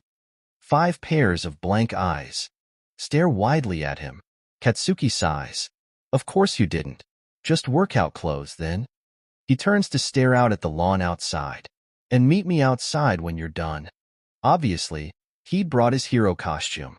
Under the impression it'd be just him and Kirishima, he'd planned for lots of sparring and training. He was not here to relax by the pool and play in the sand. Thankfully, it doesn't take long for the idiots to change. Kaminari yawns and 𝗧𝗏 scratches his head in confusion. So, what are we doing? Kirishima asks. Shinso and Ishido are on their phones. Katsuki aims an explosion into the sky to get their attention. This is Bakugo boot camp, Katsuki declares. Can I run now? Kaminari asks. Man, if I have to do this, you do too, Shinso grumbles. The two are standing huddled together now. Katsuki rolls his eyes. Oblivious fucks. I'm gonna be working you shits to the bone. Physical training, quirk training. He narrows his eyes. Teamwork training. Katsuki folds his arms. If you're all gonna insist on following me around like a bunch of dumbass puppies, then I gotta make sure we'll work together. Kirishima grins. This sounds like fun. No, Kaminari says sadly, shaking his head. It doesn't. He makes them run. Through the trees between the house and the lake, down by the beach, then through the water. He makes them do strength training, sparring, and simulations. They fight against each other, rough housing and wrestling, and playing games like capture the flag to practice how they work together. They split into different combinations until they've all worked with and against everyone. It's work. It's hard work. But they never stop smiling. This is fun. Ishido declares as she jumps from the branch of a tree to slam 𝗧𝗏 into the ground. Huh. Gotcha. She takes off for her team's base. 𝗧𝗏 and Ishido are good for mobility, Hitoshi notes, while you and Bakugo are good for offense. He turns to Kaminari, in the midst of creeping up on him through the bushes. So when you're all split up, it works out. His binding cloth shoots out and wraps around Kaminari's arm, dragging him out to the open.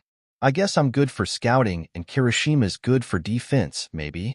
You're good at lots of other things. Kaminari protests, trying to kick the binding cloth off him. Hitoshi smirks. He's too easy. You really think so? Yeah. Kaminari's eyes glaze over and his body relaxes. You're too trusting. Hitoshi crouches down in front of Kaminari's brainwashed body. It's tempting, too tempting, to take advantage of this situation. Kaminari would be unable to do anything, to react in any way, if he did something. But that wouldn't be fair. He can't do something like that without consent. So Hitoshi contemplates Kaminari's lips for a little longer before straightening up. Go find Bakugo and take his flags. No need. Bakugo comes barreling out of the trees, straight for them. They never even stood a chance. Better, Katsuki says on the 3rd day. But you can all do more. Seriously? Kaminari wails. They're sprawled on the deck outside, a fire going in the pit despite the heat of the approaching night. A stack of marshmallows are waiting to be toasted for s'mores. Kaminari has his legs stretched out over one couch, ending up in Shinsou's lap. The purple-haired boy doesn't seem to mind. We've still got tomorrow, Kirishima points out. Sure do. Katsuki stabs a marshmallow with menace. Can't wait to see the stupid-ass looks on everyone's faces when we show them how much we've improved. Ooh, I like the sound of that. Ishido claps excitedly. Gosh, this is so much more exciting than the sleepovers we had back at the dorms. She leans her head on Kirishima's shoulder. I like this kind of bonding. Katsuki snorts. Bonding? How is this bonding? 𝗧𝗏 raises his eyebrows. Dude, we're working together to improve our teamwork skills. That's kind of bonding. Katsuki rolls his eyes. Bonding implies we're friends. I just tolerate you idiots. It doesn't get the reaction he expected. 𝗧𝗏 snorts. He looks at Ishido. She covers her mouth as she starts to giggle. Then Kaminari and Shinso join in, and even Kirishima starts to laugh. Huh, what's so funny? Katsuki narrows his eyes. You're lucky you're Kirishima's friends, otherwise I wouldn't even give you the time of day. Oh, we're Kirishima's friends? Ishido clarifies. That's what you think of us? Katsuki feels uncomfortable. He doesn't like that it feels like they're all in on something he's not. Dude, Kaminari says, gasping for air. We're the Baku squad, not the Kira squad. We're your friends, not Kirishima's. He blinks. Wait, no. We're Kirishima's friends, obviously. But like, we're your group, not his. Yeah, Kirishima agrees. These idiots all follow you, man. Katsuki doesn't know how to explain the sudden heat expanding in his chest. Maybe he's sitting too close to the fire. His chest is uncomfortably warm. Oh. Yeah, oh. Ishido stacks a s'more on top of her s'more. You call us idiots, and you're the dumbest one here. Katsuki shoots to his feet. Bitch, I'll kill you. Okay, do it. Ishido raises her eyebrows. If we're not your friends, what's stopping you? Katsuki pauses. 5 pairs of eyes look at him in bemused kindness. That's what it is. And the reason he's reacting so strangely to this simple thing is, well, he's never had this before. People who follow him, not out of fear, but because they know him. They trust him. They believe in him. Katsuki sits back down. Fine, he asserts. Kirishima laughs. He leans in closer to Katsuki. Knew you'd come around eventually. Katsuki wonders if it's the firelight making Kirishima's face so pink, and if that's the reason for the heat in his own as well. He never realized he was one to pay attention to detail. He guesses there's a lot of things these fools have managed to change in him, without him even realizing. And to be honest, he really isn't all that mad. Racing hearts and roller coasters. Denki is full of energy as he takes his seat in homeroom. There's something about coming back from summer break that's got him totally energized. Maybe it's the way he gelled so well with Shinsou at their Lil Bakugo boot camp, but right now, he feels ready to take on anything. His heart feels lighter than ever before, bursting with appreciation for the people he calls his friends. He feels unstoppable. His cheery mood is contagious. Hey, man. Kirishima beams at him as the redhead takes his seat. You look like you're in a good mood. Yeah, I am. Denki agrees enthusiastically. Why? What new meme did you witness? Shinsou drawls, coming to stand next to them. He's gotten a lot more comfortable inserting himself into the group, which Denki is proud of. Summer break helped them all grow closer. The meme of our friendship, bro? Denki shoots back. Shinsou raises his eyebrows. Huh. Friendship. He turns away. Denki feels his heart falter. He turns to Kirishima. Did I say something wrong? He frets. Kirishima smirks. Aside from friend-zoning him? Nah. Wah, I didn't friend-zone him. It doesn't work like that when, Denki lowers his voice. I'm the one who likes him. Uh-huh. Denki doesn't get the chance to reply, because Aizawa enters the classroom. Immediately, he notices something's up. Rather than his hero costume, Aizawa is dressed in a t-shirt that says UA High Staff, across the back with a heavy backpack slung over his shoulder. He looks like a normal teacher ready to take his kids on a field trip. You all have 5 minutes to return to your dorms and change into casual clothes, he tells them. The class is silent. Not our hero costumes? Azui croaks. Not our PE uniforms? Ida presses. Aizawa sighs. No. Normal, everyday, casual, comfortable clothes. 5 minutes. Go. The class springs into action. Denki's heart is racing. What kind of drill are they doing? A spur of the moment, villain appeared and you didn't have time to prepare scenario?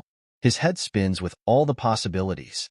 When he reaches his room, Denki realizes this is his chance to show off his sense of style to Shinsou. Okay, what will he find cute? He flicks through his assortment of shirts and jackets. It's warm out, so no heavy coat. He settles on a cropped white shirt and skinny dark wash jeans. He pairs it with combat boots and an abundance of chokers. Denki does a twirl in the mirror. What a fashion icon. He grabs a small backpack and fills it with whatever he thinks he may need.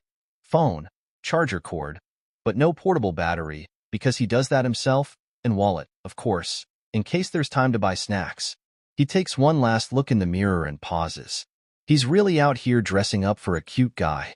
But when it comes to labels, he's honestly clueless. He doesn't really feel comfortable calling himself bisexual. To him, it feels more like gender doesn't even matter. He'll like the person based on how he feels about them, regardless of how they identify. He wonders if there's a label for that. He heads for the stairs, but stops when he hears voices. Peeking around the corner, Denki spots Aizawa standing with present Mike, who is also, curiously enough, dressed in civilian clothes. What really surprises him, though, is that Aizawa is holding Eri at his hip. He knows Aizawa decided to take the young girl in last year, and has since legally adopted her, but what she's doing here with him now, he has no idea. That's exactly why I want to take her, Aizawa is saying quietly. Because of where she's going tomorrow. I think this will be good considering the circumstances. Not wanting to eavesdrop, Denki sneaks past them to the stairs and meets up with his classmates downstairs. The rest of the Baku squad waves him over. There's Shinsou, in a dark t-shirt and black jeans, dressed so simply but still so him it makes Denki's heart go wild.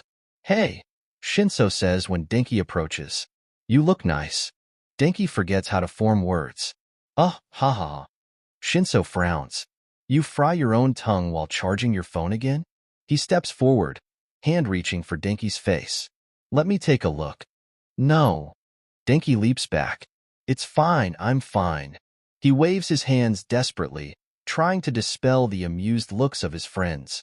My brain's just lagging is all. Shinsou still looks adorably concerned, but he leaves Denki alone. All right, everyone. The bus is outside. Let's go. Aizawa appears in the common room, present Mike holding Eri now. The rest of the students stare at him, confused. Denki jumps forward. He grabs Shinsou's hand. Come on, we gotta get good seats. It's a risky move, one that makes his heart jackrabbit and his breathing quicken. But Shinsou doesn't go to move his hand away, simply follows him. What counts as good seats? Denki turns to him with a grin as they jog outside the dorm. The one next to you, duh. He can swear Shinsou's face flushes, but the brainwasher looks away before Denki can be sure. The 20 of them pile onto the bus. The Baku squad takes over the back, Denki claiming Shinsou as his seat partner, leaving Siro with Ishido and Bakugo with Kirishima. It's the usual pairs they fall into, and Denki can't help but find it difficult to remember how things were with their group before Shinsou came along. The bus sets off, and Denki watches the buildings blur by around them. The ride will be about an hour. Behave yourselves, Aizawa tells them. He lets Eri pick her seat, and she bumbles down the aisle until she finds Midoriya and sits on his lap. Next to him, Uraraka coos and plays with the young girl's hair. Sitting by himself behind them, Todoroki glances up briefly before returning to his book. Where do you think we're going? Denki asks, shoving his face close to Shinsou's. The purple-haired boy doesn't appear fazed by Denki's lack of consciousness about personal space. No clue. Maybe some sort of training camp? But it's the first day back after summer break, Denki protests. You really think he'd take us somewhere else to train? I mean, that's all we did at Kirishima's lake house. You bastards enjoyed that, Bakugo grunts. I mean, yeah, we did. But it was still hard work, Denki argues. Bakugo rolls his eyes, but Denki swears up and down there's a small smile threatening to tug at the harsh corners of his mouth. Denki spins the bus ride talking Shinsou's ear off, because he needs to take advantage of this opportunity as much as he can. Thankfully, Shinsou doesn't seem to mind. And that's not just his biased perspective. He responds to all of Denki's random, pointless questions, adds commentary to his irrelevant stories, and even asks for more details. Denki is thrilled to have finally found someone who's a match for his overactive mouth. Now, if only he could return his feelings. Play Q. Sweet summer day twice. All right, we're here, Aizawa finally announces. Denki shoots out of his seat, spinning around furtively. All he can see is parking lot. Wait, no, it's a parking lot that's packed. All around them, families with children are exiting their cars and running joyfully towards the same place. Are they practicing a drill with lots of civilians lives in the balance? That seems sort of risky for an exercise, but it would make sense for a second-year class. Please stay in your seats while I distribute your tickets, Aizawa says. He begins to make his way down the aisle. Tickets. Denki echoes as Shinsou tugs him back down. We're at an amusement park, he explains. What? We are. Denki twists his head around, but he still can't see much around them. How do you know? I looked it up on Google Maps. We're right here. Shinso points it out on his phone. Oh. Denki scratches his head. Maybe we're doing a class inside the park? Once everyone has their tickets, they file out of the bus. Man, I am glad I brought sunscreen, 𝗧𝗏𝗄 declares as she slathers Kirishima's arms. It's so sunny. You guys are gonna get burnt to a toast. They walk through the parking lot, a massive crowd of quirked teenagers gawking at everything they pass. When they reach the amusement park's front gates, Aizawa turns to them. You all have to stay in groups of at least 2 the entire time. No going off by yourself. Don't use your quirks. Don't give anyone any trouble. Don't get into any fights. Denki frowns. Don't use our quirks? How are we supposed to do the exercise then? Shinso narrows his eyes. I don't think there is an exercise. Huh. Don't look so confused, Aizawa tells them, rolling his eyes. Beside him, Eri bounces excitedly as she stares up at the roller coasters and rides peeking over the trees.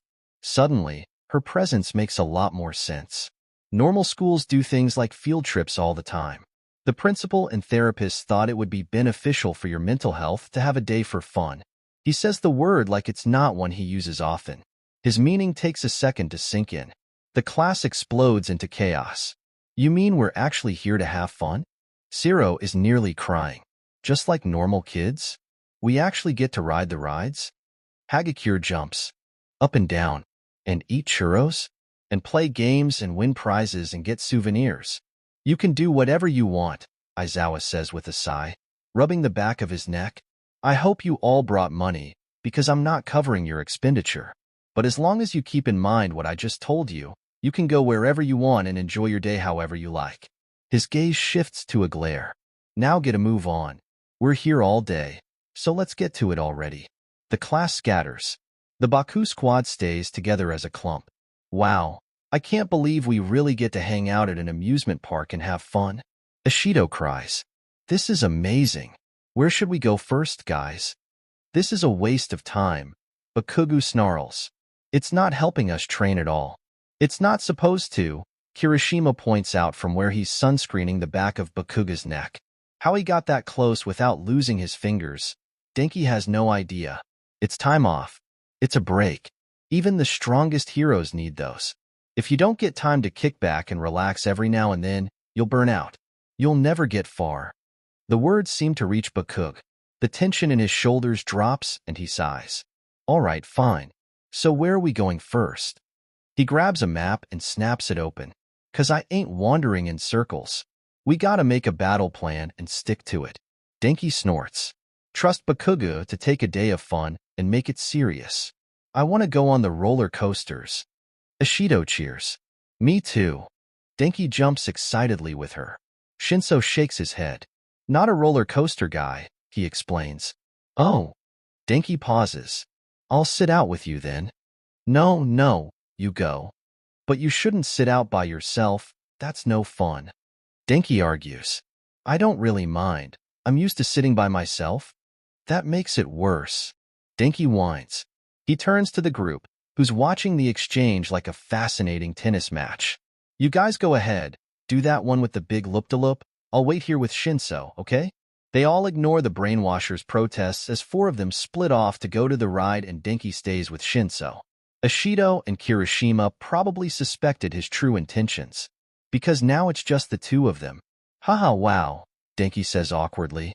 Looks like it's just the 2 of us. Shinso sighs. You don't have to stay with me if you don't want to. I want to. Denki yelps. Oops, too enthusiastic. I mean, 'cause I like hanging out with you. He shoulders to straps of his backpack. Yeah, I really do. Oh. Shinsu's eyes settle on him. Okay. They stand together for a few moments in awkward silence. You want to go get some cotton candy? Or something? Denki grins. This early in the morning? You are my kind of guy. He marches off, Shinso trailing behind him. Maybe he was pushing it with that last comment, but the playful part of him wants to see just how far he can go. He drags Shinso over to a confectionery stand and they get in line. He pulls out his wallet, fully planning on treating the purple-haired boy just to see him blush, when a terrifyingly familiar voice calls his name. Yo, Kaminari. Fancy seeing you here, huh? Denki feels time come to a standstill. In slow motion, he turns around to face the source of the voice. What is he doing here? Denki feels his blood pressure rise, coming to a boil inside the sauna of his veins. His lips curl into a snarl. Minetta. Shudo studies the map one more time. This layout makes no sense, he remarks. Why have the children's rides right next to the drop tower? Surely the sound of so many screams would be unnerving for the little ones. I don't think it's that scary, 𝗬𝗧𝗏 assures him. She's walking in front of him, hand in hand with Midoriya, who smiles at Shudo sweetly. I'm sure the kids are having fun too. Shudo frowns. I see. You've never been to a place like this before, right, Todoroki? Midoriya asks, almost walking backwards so he can face Shudo as he speaks. Shudo nods. That's cool. We'll be sure to go to all the best places. He beams at 𝗬𝗧𝗏, and Shudo pretends the aching squeeze in his heart is from the unfamiliar sensation of being in a foreign place. He lets them lead the way. They take him on the highest roller coaster, stop by every snack cart, and try their hand at every game. He's not very good at them, but when Midoriya places a hand over his to correct his aim, his heart skips a beat and he misfires and hits 𝗬𝗧𝗏 in the face. He hates that he only feels partially guilty. 𝗬𝗧𝗏 has been very nice to him, which he doesn't think he deserves. She shouldn't be having to put up with someone like him. Midoriya is her boyfriend, and she has every right to hold his hand, kiss his cheek, sit next to him, stand close to him. It's his fault that he feels this savage jealousy that he can't seem to stamp out. This unquenchable feeling that this should be him. It hurts. Eventually, 𝗬𝗧𝗏 leads the way to a boat ride that goes indoors. It's not really Shudo's type of ride, but if Midoriya is going, so will he. Even if he ends up sitting alone for every ride that only fits 2 people. 𝗬𝗧𝗏 says awkwardly as they stand outside the line. I was kind of hoping that, well, I feel bad asking for this, she stammers.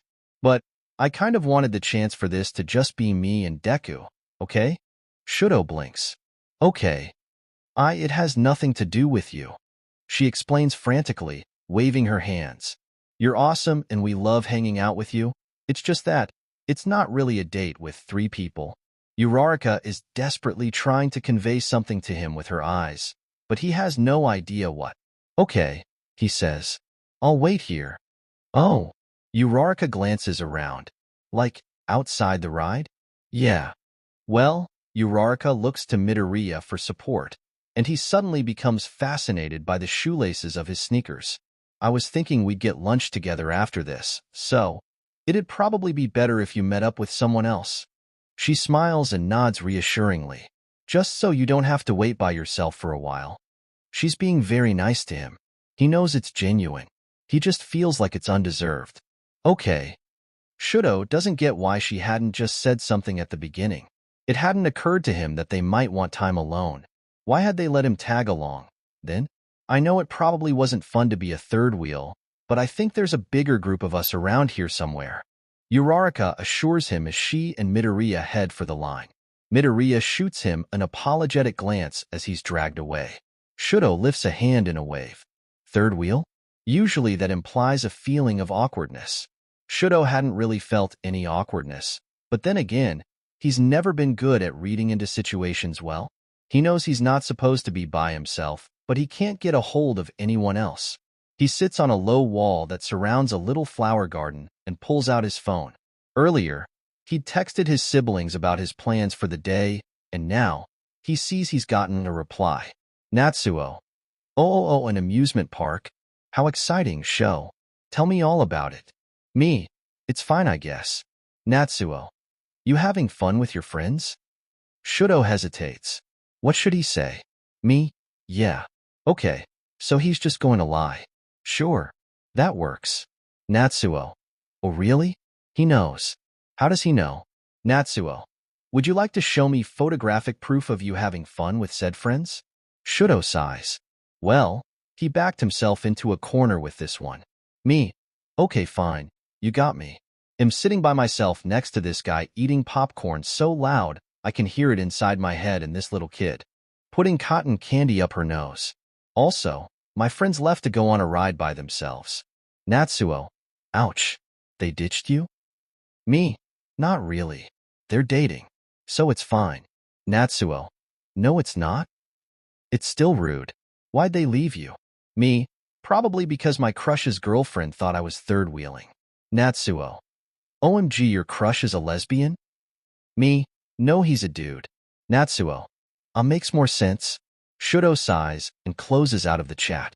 If he stays here sulking, he won't get anywhere. Maybe he should go and find someone else. But why? So he can sulk with someone else's group. That won't help him at all. Hi, a voice suddenly says from next to him. Shudo jumps. He's usually not easy to spook, but this girl just came out of nowhere and is suddenly sitting beside him. She's wearing a dark hoodie and a baseball cap drawn low over her face, but he can still see her smile. You look sad. Are you all right? What are you doing here? Dsky hisses. Minetta is manspreading at one of the chairs outside the food shack, but he's so short his legs don't even touch the ground. Shinsou turns around in interest. Oh, that's the guy I replaced, right? He asks mildly. Minetta's lip curled. Kaminari, what are you doing hanging around with this guy? He seems way too villainous for someone like you. Minetta puffs his chest with pride, as if he isn't currently sitting alone. You'll never get any girls with him sticking to you. Funny, that's actually exactly what he was hoping for. I've heard worse, Shinsou says dryly.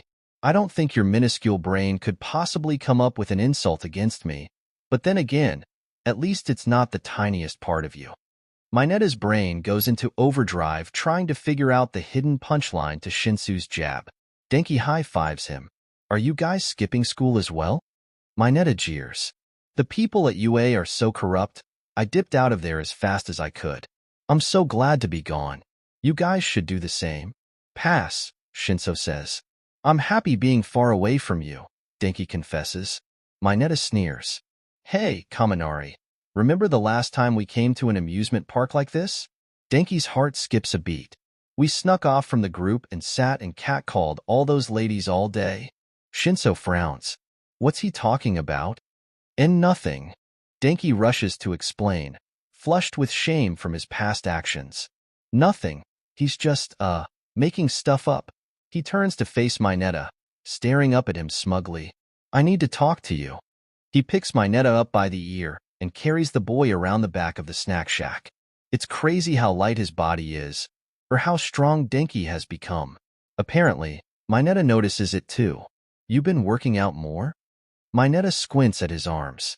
You trying to impress a girl? Or what? Dsky grins. This is what happens when you have friends who support you and push you to be better. He folds his arms. And no, I'm not trying to impress a girl. With just the two of them here, it's all too easy to boast about his true intentions freely. I'm actually trying to impress that guy. He jerks his chin back to where they came from. And I'd appreciate if you didn't get in my way. Minetta blinks. Huh. Oh no. You heard me. Dsky smirks. Yeah, I'm trying to flirt with a guy. He pats Minetta's head condescendingly. You want to help me out, if we're such good friends? With a guy? Minetta shakes his head. What the hell are you talking about? You're joking, right? Kaminari, we were friends. I never thought you were one of them. Dsky is tempted to fry his brains right then and there for that remark, but Minetta isn't done. And him, of all people? You can't trust him. He'll brainwash you and make you do his bidding. He did it at the sports festival. They made him replace me. He's probably a spy. He's got to be working for some villain. Dsky grabs him by the head and lifts him to eye level. Voice lower and more dangerous than he's ever made it before, Dsky snarls, Don't you dare speak badly about Shinsou when he's far more heroic and capable than you could ever hope to be. He sends a few hundred volts.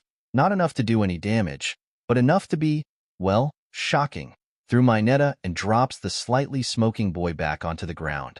He returns to where Shinsou is almost at the front of the line.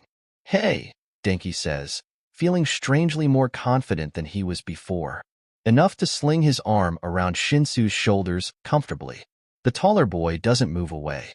Hi, Shinsou replies, stepping closer to him. You smell like smoke. Oh, oops. Denki blushes. Had to teach that guy a lesson, you know? Shinso smirks. How'd it go? He a fast learner? Denki grins. Oh, he's got a ways to go. Shinso laughs. Denki feels his heart race in triumph. I think he deserves to be taught a pretty harsh lesson. And thank you.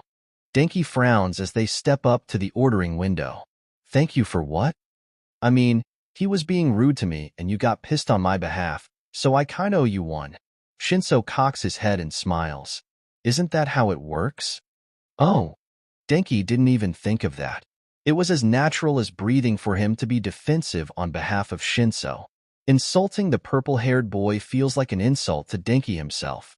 Don't mention it, he says with a laugh. He smiles up at Shinso until the employee clears her throat in annoyance. Oops.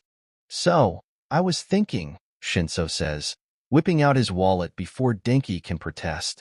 No, let me get this, you can get the next one, he insists. They walk away with their snacks, and Shinso says, since it's just the two of us, his face pinks, I might be willing to try a roller coaster or two. Denki's face lights up. For real. He's almost certain by now that their friends have finished the ride and moved on without them. Not because they wanted to leave Denki and Shinso behind, but because they know the two boys could use some time for themselves. A shy smile tugs at Shinsu's lips. Whichever one's your favorite, he relents. I'll go on that one. For you. For you. Denki likes the way that sounds coming out of Shinsu's mouth. Trying to pretend his heart isn't about to climb out of his throat, he stammers, okay. He picks the tallest roller coaster at random and says, that one? Oh God. Shinso swallows. All right, well, if I'm gonna die, at least it's with you. They grin at each other, and this time, as they head out, it's Shinso who reaches for Denki's hand first. Shudo frowns. Something about the voice sounds familiar. Do I know you? He asks cautiously. Don't think so. The girl says cheerfully. But you looked sad, and you're here by yourself, and hey, I'm just a stranger you'll never see again. So if you've got something to get off your chest, now's the time. He can't see any motivation she would have to want to listen to his problems, but it's a convincing argument for him. I really like one of my classmates, he confesses. But they have a girlfriend, and I feel bad because I feel like I'm intruding on their relationship when I have no place to. And to make it worse, she's really nice, so I can't even hate her or anything. He stares down at his feet. That's rough, the girl says sympathetically. Have you tried talking to her? Huh. Shudo lifts his head in surprise. Talking to the girlfriend, not your crush. Just explaining how you feel, but that you don't mean any harm to her relationship. If she's really that nice, she'll probably understand. I didn't think of that. Shudo glances away. I'm not too good at talking from my heart. You're doing it right now, the girl counters. Barely, Shudo argues. This is easier. I don't know you. Well, it's either you face your feelings, or you keep them locked inside you forever, the girl explains. It's up to you which choice you want to make. She pulls out her phone. Oops, I gotta go. It was nice talking to you though, Shudo. She waves and skips off. Shudo waves in confusion. God, that was weird as all hell. What even just happened? Had he told her his name? He must have, he figures. Pulling out his phone, he's about to text Natsuo again when something catches at the corner of his eye. He shoots to his feet, phone clattering to the ground. The girl's hood had slipped off as she disappeared into the crowd, and just for a moment, so very briefly, he had glimpsed her face. Just for a heartbeat, but he was certain he wasn't wrong. There was no doubt in his mind he'd seen correctly. Slowly, Shudo bends down to retrieve his phone. Luckily, it isn't cracked. He thinks about texting someone, probably Aizawa, about who he'd just seen, about who is here, and if they should do something. But during that interaction, he'd sensed no malice from her, no vicious intent. It was possible she was here for the same reason he was, for the chance to feel like a normal teen, to live a normal day in a normal life. Shudo shakes his head. Just why are you really here? He wonders softly. Himiko Toga? Interlude. Scars. Yeah, I know. I'm taking her now. Aizawa squeezes Eri's hand as they enter the hospital lobby. It's smaller than that of a normal hospital, a small, square room, gray stone walls, and metal detectors instead of a front desk. Eri's yellow summer dress stands out starkly. The young girl worries at her lip and glances around nervously. I'll let you know how it goes once we get up there. He hangs up on Yamada and turns to smile at Eri in what he hopes is a reassuring manner. I'll let you know exactly what you're here for once we get up there. And remember, no one's making you do anything, so you can definitely say no if it's too much. Okay? He ruffles her hair gently. After a moment, Eri nods. They pass through 3 security checks and head up to the top floor. It's not a very tall building. As a top security hospital usually used to house villains, having it be inconspicuous is ideal. 𝐈𝐧𝐿 himself has only been here a few times. The less, the better, he thinks. 𝗵𝗃 is waiting for them in the hallway once the elevator doors open. He turns from where he's looking into the room through glass windows and scowls at 𝗬𝗏. This is the girl? Yeah. 𝗬𝗏 steps in front of Eri. Can you let her through? I want to show her what she's doing before we go in. 𝗵𝗃 huffs. He sends one last look through the glass. All right. 𝗬𝗏 walks them forward and boosts Eri onto his hip. On the other side of the windows, a long hospital room big enough to house a dozen patients stretches before them. Only one bed is occupied. A pair of heavily armed guards stand by the door, but they look bored and uninterested. The patient is comatose. One man, face obscured by the curtain drawn around the bed. The only sign of life, the consistent beep of the heart monitor. Eri, 𝗬𝗏 says slowly, gesturing to the man in the bed. That is a very dangerous person there. He fought 𝗵𝗃 and some other heroes and ended up here. He's a bad villain, okay? He tucks her hair out of her face. But you see all those burn marks? He points to the visible arms of the man's body, covered in twisting purple scars that run all the way up to his neck and down his chest. Eri swallows. I bet they hurt a lot. Yeah, I bet they do. 𝗬𝗏 sighs. No one knows what condition he'll be when he wakes up, but some people think he might be more agreeable if he's been healed. But we don't know when he'll wake up. It could even be any minute now. That's why this is so dangerous. So, of course, you don't have to go in there. Eri wiggles out of his arms and presses her hands to the glass. My arms have been hurt before too, she says softly. But heroes saved me, and now they don't hurt anymore. 𝗬𝗏 smiles and crouches beside her. Yes, but you've never hurt anyone. This man has killed many people. He's not a good person, like you. Maybe he used to be, Eri says sadly. But someone hurt him, and now he doesn't know how anymore. 𝗬𝗏 blinks. My quirk can do this, right? She asks, staring up at him. Only me? 𝗬𝗏 smiles softly. Yes, he says. Only you. Eri turns back to peer through the window. Okay, she says. I'll go meet him. The guards let them in, and 𝗬𝗏 walks her up to the bed. He doesn't have the willpower to stand back and let her go alone. Every part of him is screaming to keep her away, to protect her from the villain she's approaching. But he swallows it back and nudges her forward. Eri places her little hands on the man's arm. He stirs slightly, and 𝗬𝗏 jumps forward, but his eyes stay closed, his breathing steady. He remains asleep. With his eyes closed, his face muscles slackened. He looks peaceful. He's in a lot of pain, Eri says quietly, like she's some kind of telepath. Don't worry, I'm going to fix you. She smiles proudly. Then we can be friends. Eri closes her eyes, a soft glow emitting around her as she uses her quirk.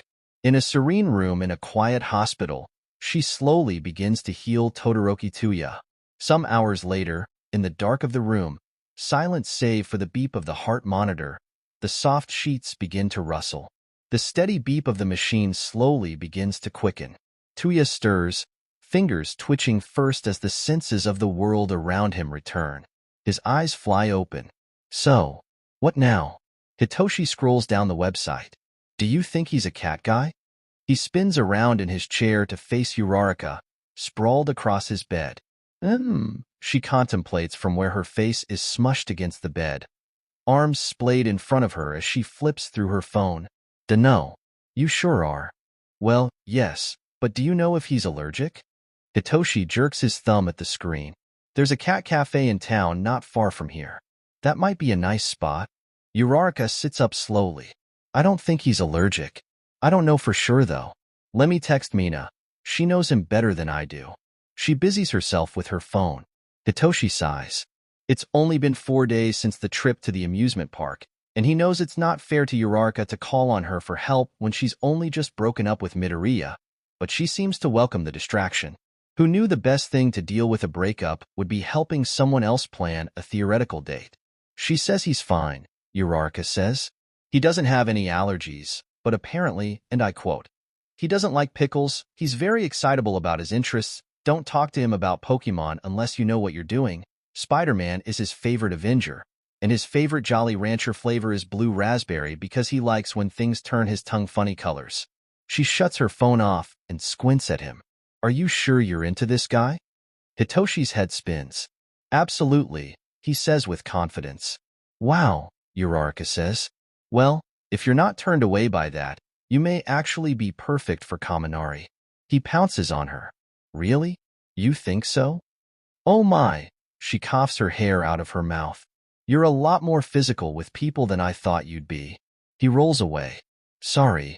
He sits up and leans back against his wall, bare save for a few posters of bands he likes. I don't really have many close friends. Well, I'm honored to be one. 𝗬𝗧𝗏 stands and walks to his computer. Let's see what else is around here. She glances over her shoulder. Did he mention anything he likes when you asked him? Hitoshi fidgets. Well, I haven't really asked him yet. She slams the laptop closed. You what? This is all theoretical, he says weakly. I haven't actually told him yet about, well, how I feel. Oh my god. 𝗬𝗧𝗏 puts her head in her hands. Shinso, I know you're new to dating, but usually you ask the person out before you plan the date. Well, yeah, but, he trails off. Yeah. Hitoshi scratches his head. Oops. Maybe I was just trying to summon some good karma. I'm sure he'll say yes. 𝗬𝗧𝗏 shoves him playfully towards the door. I'll keep doing some research. You go ask him out. Hitoshi nods and stands. Then he pauses. Wait, you mean right now? Yes. If you want to do the date this weekend, it has to be now. Hitoshi's stomach does a triple flip. It does? 𝗬𝗧𝗏 sighs. You know I can't do this for you. He's not a scary person. Just drag him off somewhere private and tell his stupid face how you feel. You can even brainwash him, so you don't have to deal with his reaction if you want to. The thought is tempting, but Hitoshi could never deal with the guilt of brainwashing Kaminari, even more so than anyone else. So he has to do this the normal way. Hitoshi nods. Right. Got it. Going. His feet don't move. In a second, after an embarrassingly long time deliberating, he drags his feet down to the common room.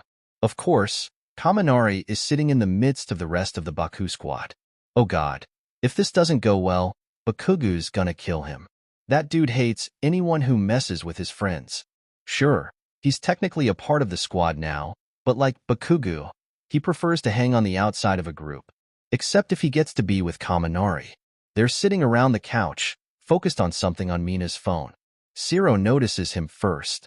Oh, look who it is. The tape wielder crows with a crooked grin. We were hoping you'd show up. Hitoshi slows. You were? Oh, hey, look who's here. Kirishima elbows Kaminari. Hitoshi's stomach twists. Do they know? Did 𝗬𝗧𝗏 tell Mina when they were texting, and she told everyone? And now Kaminari knows and his entire life is going to hell? Bakugo grunts. This is stupid. Just get on with it. Hitoshi blinks. That definitely didn't seem directed at him. Shut up, Kaminari hisses. He twists around and blinks his big golden eyes at Hitoshi. Hi. Hitoshi's legs turn to jelly. Hi. Kaminari is wearing a big Pikachu hoodie with the hood drawn, giving him little yellow ears. It's too big on him, and it's so adorable Hitoshi wants to squeeze the living daylights out of him. Mine. I want you to be mine. He wants to wrap his arms around that hoodie, bury his face into his neck, breathe him in, wants to feel Kaminari against him, cuddled up to him, laughing against his chest as they share a secret smile. Hello.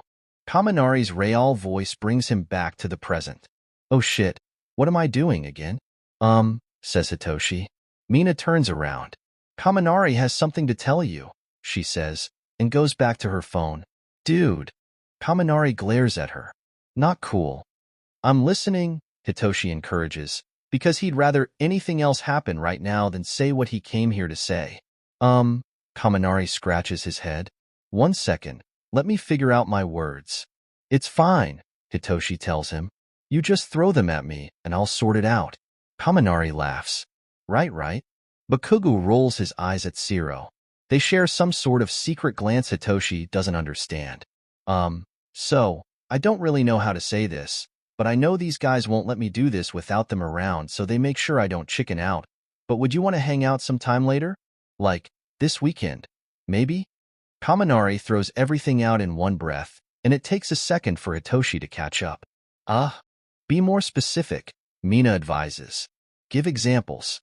Evidence. It's not an essay, 𝗧𝗏 hisses. Hitoshi puts 2 and 2 together. Like a date? Kaminari goes cross-eyed. Maybe he got excited and short-circuited himself on accident. Yeah. Hitoshi clenches his fists. Gritting his teeth, he sighs, seriously? What the hell? Kaminari's eyes blow wide. Bakugo turns from where he was sitting on the floor. He snarls warningly, and Hitoshi realizes he needs to explain himself ASAP if he doesn't want a misunderstanding that ends with him being blown to kingdom come by an angry Pomeranian. I mean, you're the one asking me out when that's exactly what I came here to do? Hitoshi clarifies. After I worked myself up to this for so long? Oh, Kaminari blinks, a shy smile coming to life on his face. Sorry? Bakugo snorts. Well, glad that's sorted out. Can you two go plan your date somewhere else? I don't want to hear it. Hitoshi thinks he might need another minute to process everything that just happened, but Kaminari goes, sure, and grabs his hand and yanks him away. So it ends up being Kaminari who drags him off to a secluded corner so they can giggle over their own incompetence. I like your hoodie, Hitoshi says, feeling way more confident now that it's just the two of them. It's cute. Oh. Kaminari stuffs his hands in his pockets and blushes. I think it's a little childish. It suits you. Hitoshi blinks. I mean, not because you're childish, but I think, well, you make it kinda not so childish. I think. All his confidence swirls down the drain. Kaminari blinks at him and then bursts out laughing. Oh, I didn't know you could ramble like that. You're so cute. He grabs Hitoshi's hand again like this is nothing for him. I like you even more now. Hitoshi's heart does a victory lap like it just scored a touchdown. Okay. Oh, please, you can do better than that. I don't know how to talk, is what comes out. Kaminari smiles. I think you're doing a pretty good job right now. Hitoshi clears his throat and tries again. You just seem really confident and good at flirting and stuff. I don't know how to do that. I know you don't. Kaminari says confidently, as if this hasn't been something Hitoshi is trying to hide. But that's okay. It's kinda why I like you. You don't have to be super confident. I'll be confident for you. Hitoshi doesn't really think it works that way, but he appreciates it. Okay. So, what now? Kaminari asks. I have a few ideas for a date, if you're interested, Hitoshi says anxiously. Interested? In a date, or in you? Both? Yes and yes. Kaminari bounces on his feet. What VE you got? Hitoshi sighs. Can I keep it a surprise? Oh, totally. Kaminari beams up at him with eyes round as moons. Oh, I'm so excited. Okay, let me write this down so I don't forget. What time? What day? Are you picking me up? Wait, no, we live in the same building. Are we walking? Can you drive? I can, but I don't have a license. I can hot wire a car though, if I put the wires in my mouth. Hitoshi waits a moment to make sure he's done before speaking. Maybe Saturday at 7? Like, after dinner, just for drinks and dessert, so we don't have to worry about splitting the cost of a meal. We can walk over, it's not too far. Oh, perfect. Kaminari whips out his phone and jots it down. Okay, can't wait. Real quick though, what day is it today? Thursday. Oh God, 2 days? To pick an outfit? What are you doing to me? Kaminari shakes him by the shoulders. Okay, this is fine. You better look cute though. Haha, who am I kidding? You always do. He grins. I'm really excited though. His expression grows serious. I really like you. The way it spills out of him so honestly takes Hitoshi by surprise. He smiles. Good, 'cause I really like you too. He texts 𝗬𝗧𝗏 about his victory, and she sends him the details about the place she found. He laughs. It's perfect. At 6:55 on Saturday, Dsky paces his room. Is it too early to go down? He tugs at his bomber jacket and fusses with his hair. No, you have 5 minutes, and if you get anything on my jacket, you're dead, Bakugo tells him. Dsky sighs. Ideally, Mina would have been a better stylist. There's less of a threat of sudden death, but Bakugo undoubtedly has the best style. It's not a surprise, considering his dad's a designer, but it does come as a shock to those unaware. I know, this jacket is worth more than my life. Dsky squints at himself in the mirror again. Bakugo did a pretty good job, he'll admit. Fitted skinny jeans, bomber jacket, white t-shirt. Minimal accessories, but all in gold, to make his eyes pop. If you're gonna mess with your hair, take this. Bakugo tosses him one of the many hats he never wears that hang on his wall. Dsky fixes the black cap to his head. Hey, not bad. He grins. Don't get excited and shock him, Bakugo advises. Thanks, I know that much. He gives Bakugo a wave and leaves him to his own devices. Dsky breathes deeply in an attempt to calm his nerves as he heads down the stairs. Shiro and Kirishima are waiting for him at the bottom. Kirishima fixes his jacket, and Shiro shoots him thumbs up. Text us if you need us to come save you, Shiro tells him. Thanks, Dsky sighs. We'll cover for you guys if Aizawa comes by, Kirishima adds. But don't take too long, all right? Don't worry, he'll be back before curfew, Shinsou drawls. Dsky spins. Shinsou and 𝗬𝗧𝗏 have just come down the stairs behind them. Shinsou's hair is sticking straight up, as always, but he's definitely dressed up and it's a look. He wears a black blazer, but dresses it down with ripped jeans and boots. He walks closer to sling an arm around Dsky's shoulders, who thinks his heart is about to beat its way out of his chest, and says, But don't think of trailing us from behind, all right? Shiro raises his hands. Wouldn't dream of it. He winks. Have fun, 𝗬𝗧𝗏 says, wiggling her eyebrows. Play Q. You. Laney. Dsky flushes and lets Shinsou guide him away from their mass of giggling friends. Don't worry, I'm just as embarrassed as you, Shinsou says bluntly. Dsky relaxes. Oh, good. They clear the dorm building and start to head off campus. They don't technically have permission to leave, Red. They're not allowed to. So it's up to Shinsou's binding cloth and his ability to use it like a grappling hook to get them over the perimeter wall. Piece of cake, Shinsou says. He loops one arm around Dsky's waist and hoists them up like it's nothing. On top of the wall, Dsky pants. You been having secret gym sessions? Shinsou hops down and turns back to offer him a hand. Trade secret. So, Dsky sneaks a glance at Shinsou as they head down the hill into town. Where are we going? Shinsou grins. That is also a secret, but you're gonna like it. Dsky narrows his eyes. Well, if you're saying that, I guess I'll trust you. Oh, you think I'm a Kaminari expert then? Shinsou's voice is teasing, but his eyes glimmer knowingly. Well, more so than most people, I'd say. Like, if I gave you a test, you'd get an A+ for sure. That's a kind of test I wouldn't mind, Shinsou grins. Dsky laughs. This is fun. He's so easy to talk to. He doesn't need to worry about saying too much or filtering himself. He can just say anything. Shinsou stops them outside a small cafe on the outskirts of town. Dsky presses his face against the glass.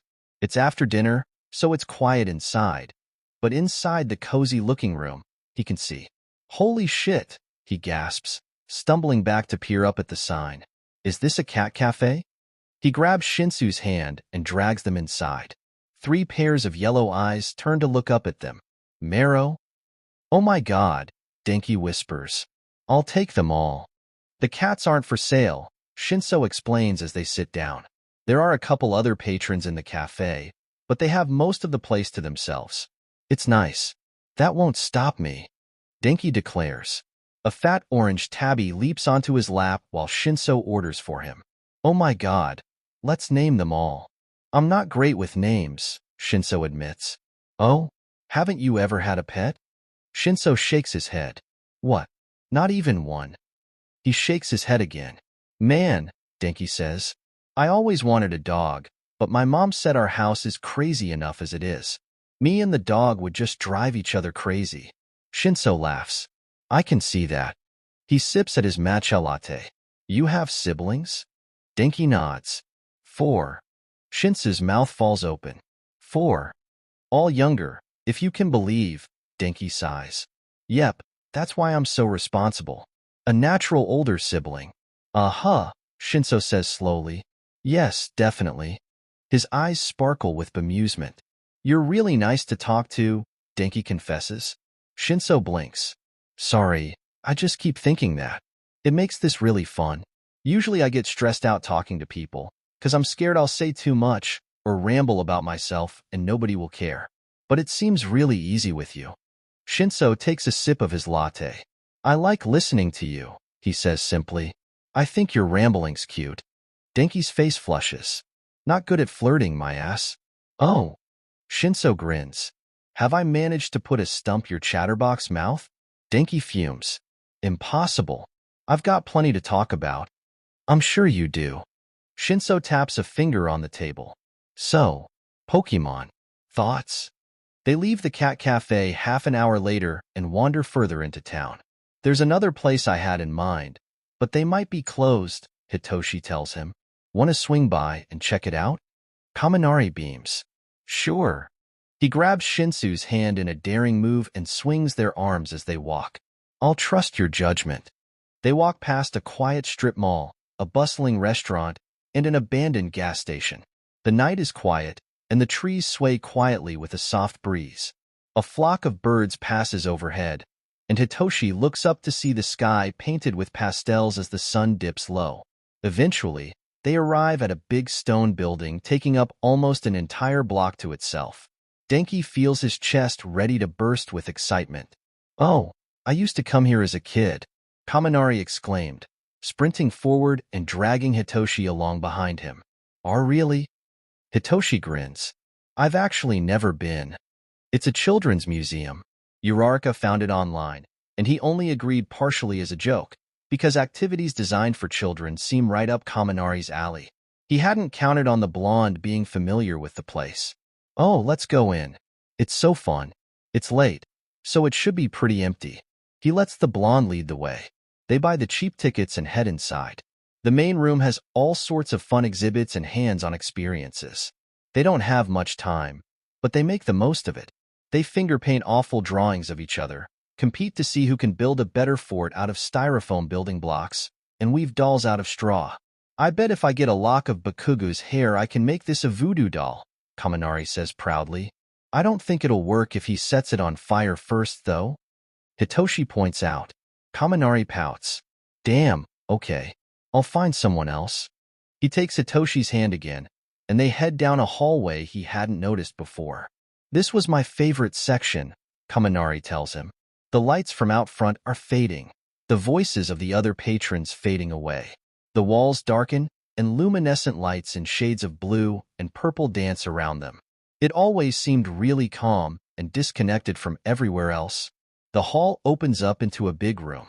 It's pitch black, lit only with more dancing lights in blue and purple. Also, because I love to make a fool of myself, I guess. Kaminari slips out of his hand and darts forward. See? As he moves, the lights follow, creating a pattern across the floor that dances in his wake. So, not much has changed, Hitoshi observes fondly. Oh, come on. It's just the two of us. No one's here to see you be stupid except me. Yeah, so that's why. And I already know how stupid you are. Laughing, Kaminari pulls him forward. See? Let's dance. He puts on some music. Not loud enough they'll get in trouble, and they attempt a waltz around the room. Neither of them know how to waltz, but they watch the colors bend and shape around them as they move. Kaminari laughs and his face lights up, brighter and more beautiful than halo cast around them. Wow, Hitoshi says softly. I know, right? Kaminari flops down, exhausted. Ugh, okay. I think they're closing now. Do we want to stay and get kicked out? Or leave like good citizens? I think if we leave now, we won't miss curfew and get expelled, Hitoshi decides. Oh, good point. Hand in hand, they leave the museum and end up back in the street. They track down a food truck and get hot dogs, because neither wants to pretend they like fancy food. Dude, Kaminari says after inhaling his third hot dog. They're sitting on a bench watching the stars come out. That was so fun. Mustard drips onto his jacket. Oh shit. Hitoshi frowns. It's fine, it'll come out. No, man, this is Bakugo's jacket. He let me borrow it because I said I'd be good. Kaminari whines. Bakugo owns a jacket that nice? I know, right? Kaminari laughs. Totally unexpected. I've never seen him wear it. Still, we can probably get it out before he notices. Hitoshi dabs at the stain with a napkin. Or we can ask Washington. Do they actually do laundry, or just hero work? Huh. Kaminari looks stumped. Good question. They finish eating and head back to campus. So, anyway, thank you for tonight. He smiles, big and bright. Jacket fiasco already forgotten. Let's do it again sometime. Maybe during the day, Hitoshi suggests. Or sometime we don't have to sneak out. But sneaking out was half the fun, Kaminari points out. Are you sure you don't have a criminal record? Hey! Kaminari butts his head against Hitoshi's shoulder. Not yet. They laugh. Hitoshi becomes very aware of the fact that they're still holding hands, and the UA campus is coming into sight. His stomach twists.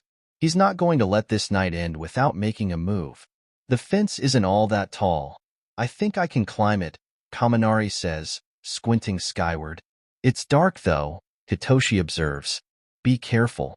He kisses the blonde on the cheek. In the light of the moon, Kaminari blushes.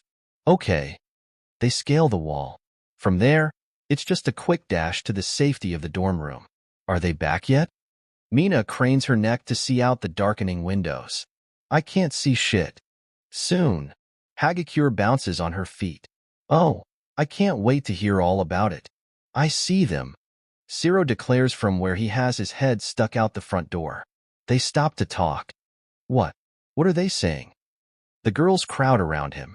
I can't hear them. I'm not J.Ru. Oh, Mina, come here. You can see. The minute the words leave 𝗎𝐽𝐻's mouth, half the class crowds around the windows. Oh my God. I can't believe they snuck out, Ojiro says with a laugh. I can't believe they didn't get caught, Midoriya says with a sigh. Oh, there they are, 𝗎𝐽𝐻 says. Mina jumps onto the couch to catch sight of the lovebirds. But with so many heads in the way, it's impossible. Toru, what do you see? Oh my God. Aw. A mixed chorus of ahs and a couple groans fills the air. What? What happened? They kissed. 𝗎𝐽𝐻 informs her triumphantly. Ah, so they're together? That's so sweet. I'm so happy for them. Yaoyorozu says from next to Mina. That little shit. I told him to tell me everything. Mina aims a glare at her blonde friend as Kaminari and Shinsou enter the dorm, hand in hand. She stalks toward him. I need every juicy detail, okay? Kaminari blinks at her, gold eyes round and innocent. I have no idea what you're talking about, he says, the shitty liar. Then he shoots a grin at Shinsou, and the new couple head upstairs. Cries that fall on deaf ears. Hitoshi swings his feet in the air as he lounges on his bed.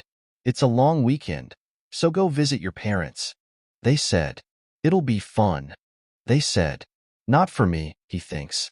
They don't know what I have to deal with. Texting Kaminari, Denki, actually, as they decided to use first names, has been the only thing keeping him sane. And it hasn't even been a day. He can't tell him the truth.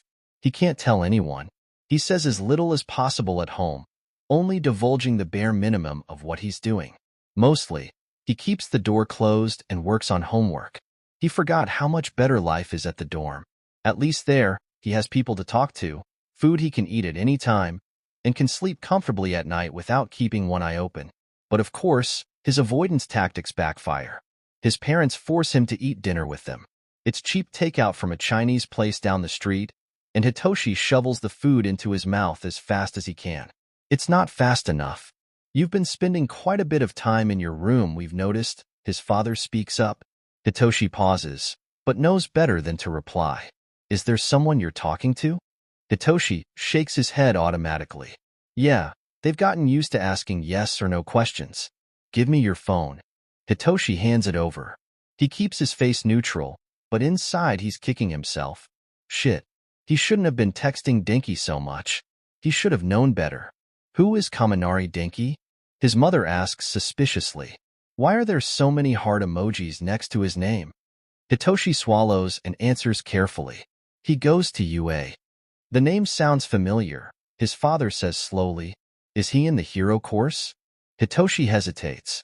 Telling the truth would be bad, but lying and being found out would be worse. He nods. You're letting me go to UA to learn more about heroes, he says cautiously. Getting close to those in the hero course seemed like a smart move. His father narrowed his eyes. Not too close, I hope? Hitoshi shakes his head. Just enough for him to trust me. He holds his breath. Please don't ask me anything more. Please don't ask me anything more. That sounds okay, his mother says slowly. Hitoshi exhales gently. But just in case. His father nods. Right. He extends his hand towards Hitoshi, who knows better than to try and resist. His eyelids droop, his muscles relax, and his head drops forward. His mind fills with fog, and he can only hear as his mother moves behind him. She begins to speak. Move upstairs to your room and stay there until we call for you. Consciously, he could fight against her persuasion, but with an unconscious body, it might as well be as powerful as his brainwashing. He isn't aware of his body moving without his command, because the next moment, he slips into a deep sleep. It's 2 days later when Hitoshi returns to classes, and he can feel it catching up with him. His dad's quirk causes immediate sleep, whether the recipient is willing or not. But while the body and mind are unconscious, not only are they susceptible to outside quirks, like his mother's persuasion, no actual rest is gained. So while he spent the better part of his weekend under the spell of his father's sleep quirk, he feels like he's going on 48 hours with no rest. It makes morning English class the opposite of fun. Present Mike is way too energetic this time of morning. The only person Hitoshi has patience for is Dsky, who immediately notices something is up and offers him the rest of his coffee. Hitoshi gives his boyfriend a grateful kiss and is rewarded with a blush the shade of Kirishima's hair. You guys are cute, Dsky says in appreciation as they work on a worksheet together. I really like seeing Kaminari happy. So, she stabs her pencil into his hand. Ow! He yelps and glares at her in surprise. If you hurt him, I'll do a lot worse. Dsky narrows her eyes. Hitoshi gulps. I believe you. When they move back to their seats, Hitoshi feels the coffee wear off. His head droops towards his desk and his eyelids flutter closed. A hand knocks on his desk. Hitoshi jerks awake and blinks up at present Mike, staring down at him. Homework? The teacher asks. Hitoshi swallows, gut twisting. In the teacher's hand is a stack of papers he's just collected from the other students. Work Hitoshi didn't complete because he spent the weekend asleep against his will. I didn't do it. He knows that'll make him seem like a lazy student, but it's the truth. Maybe he can come up with some way to explain it to him. I see. Present Mike doesn't pleased. Why don't you stay and talk to me after class, all right, Shinso? Hitoshi gulps. This won't be good. Okay. As the other students file out of the classroom, Dsky slips over to him and squeezes his arm. I'm sure it'll be fine. It's not like he's mad. You know how he is. He's just worried. Dsky notices the stink eye present Mike is sending him as he waits for the blonde boy to vacate the premises. Okay, see you in a bit. He kisses Hitoshi on the cheek and skedaddles. Hitoshi turns to face the teacher at the front of the classroom. Present Mike removes his glasses with a sigh. Shinso, you're not in trouble, the teacher begins with. It's one homework assignment. It's not a big deal. Okay, Hitoshi frowns. So? But it's because it's you, present Mike points out. I've heard from from Eraser. He says you're an extremely adept student. You show a lot of promise. It's just not like you to miss any assignment, no matter how small. Despite the situation, Hitoshi's heart glows. Aizawa-sensei had praised him? To another teacher? Had his hard work really paid off that much? Are you doing okay? Present Mike leans back against his desk and folds his arms. Everything all right at home? Hitoshi freezes. There's no way he knows. He's been so careful to keep anyone from finding out. He manages a stiff nod. All right then. But still, you're not looking too good. I'll excuse you from this assignment. Hitoshi opens his mouth to protest, but Mike waves him off. But you better take care of yourself, all right? Why don't you take this home to your parents? He hands Hitoshi a purple piece of paper. Just some advice for parents to handle their student becoming a hero. Tips for taking care of mental health, etc. Mike smiles. If there's anything troubling you, the school has psychiatrists now, so? I know. Hitoshi cuts him off. I know. That therapist has been weaseling him for a while now. He worries they'll get the truth out of him soon. Thank you, sensei. He turns and leaves the classroom. Once he's safely down the hall, he crumples the paper and drops it in the trash. How to handle their student becoming a hero. What a nice joke. Hitoshi's parents don't even know he's in the hero course. That's the whole dilemma. Because if they ever find out, they'll kill him. Toshi. Denki is waiting for him outside the main building. Hitoshi blinks. You waited for me? Course. Denki loops his arm through Hitoshi's and walks them towards the dorm building. What did Mike-sensei want? You were right. He was just worried. Hitoshi lets his eyes wander over Denki's frame. His golden hair is rumpled and messy. His eyes glitter and glow as he talks. Even in his school uniform, he looks so good it's painful. How one person can be so perfect? Hitoshi has no idea. It should be illegal. Then he frowns, and Hitoshi feels his heart skip a beat. What's going on? Denki asks, sounding almost disappointed. Hitoshi pushes a smile to his face. What do you mean? Like, what was he worried about? What's going on? Denki stops them and turns to face him. He steps forward and peers up into Hitoshi's eyes. He can't find out. He can't know. Nothing. Hitoshi kisses the top of his boyfriend's blonde head and steers them towards the dorms again. Promise. He feels like shit. I'm so sorry. Okay. Well, Denki drags them to a halt again. I'm having dinner with my family next weekend. He smiles. Okay. So?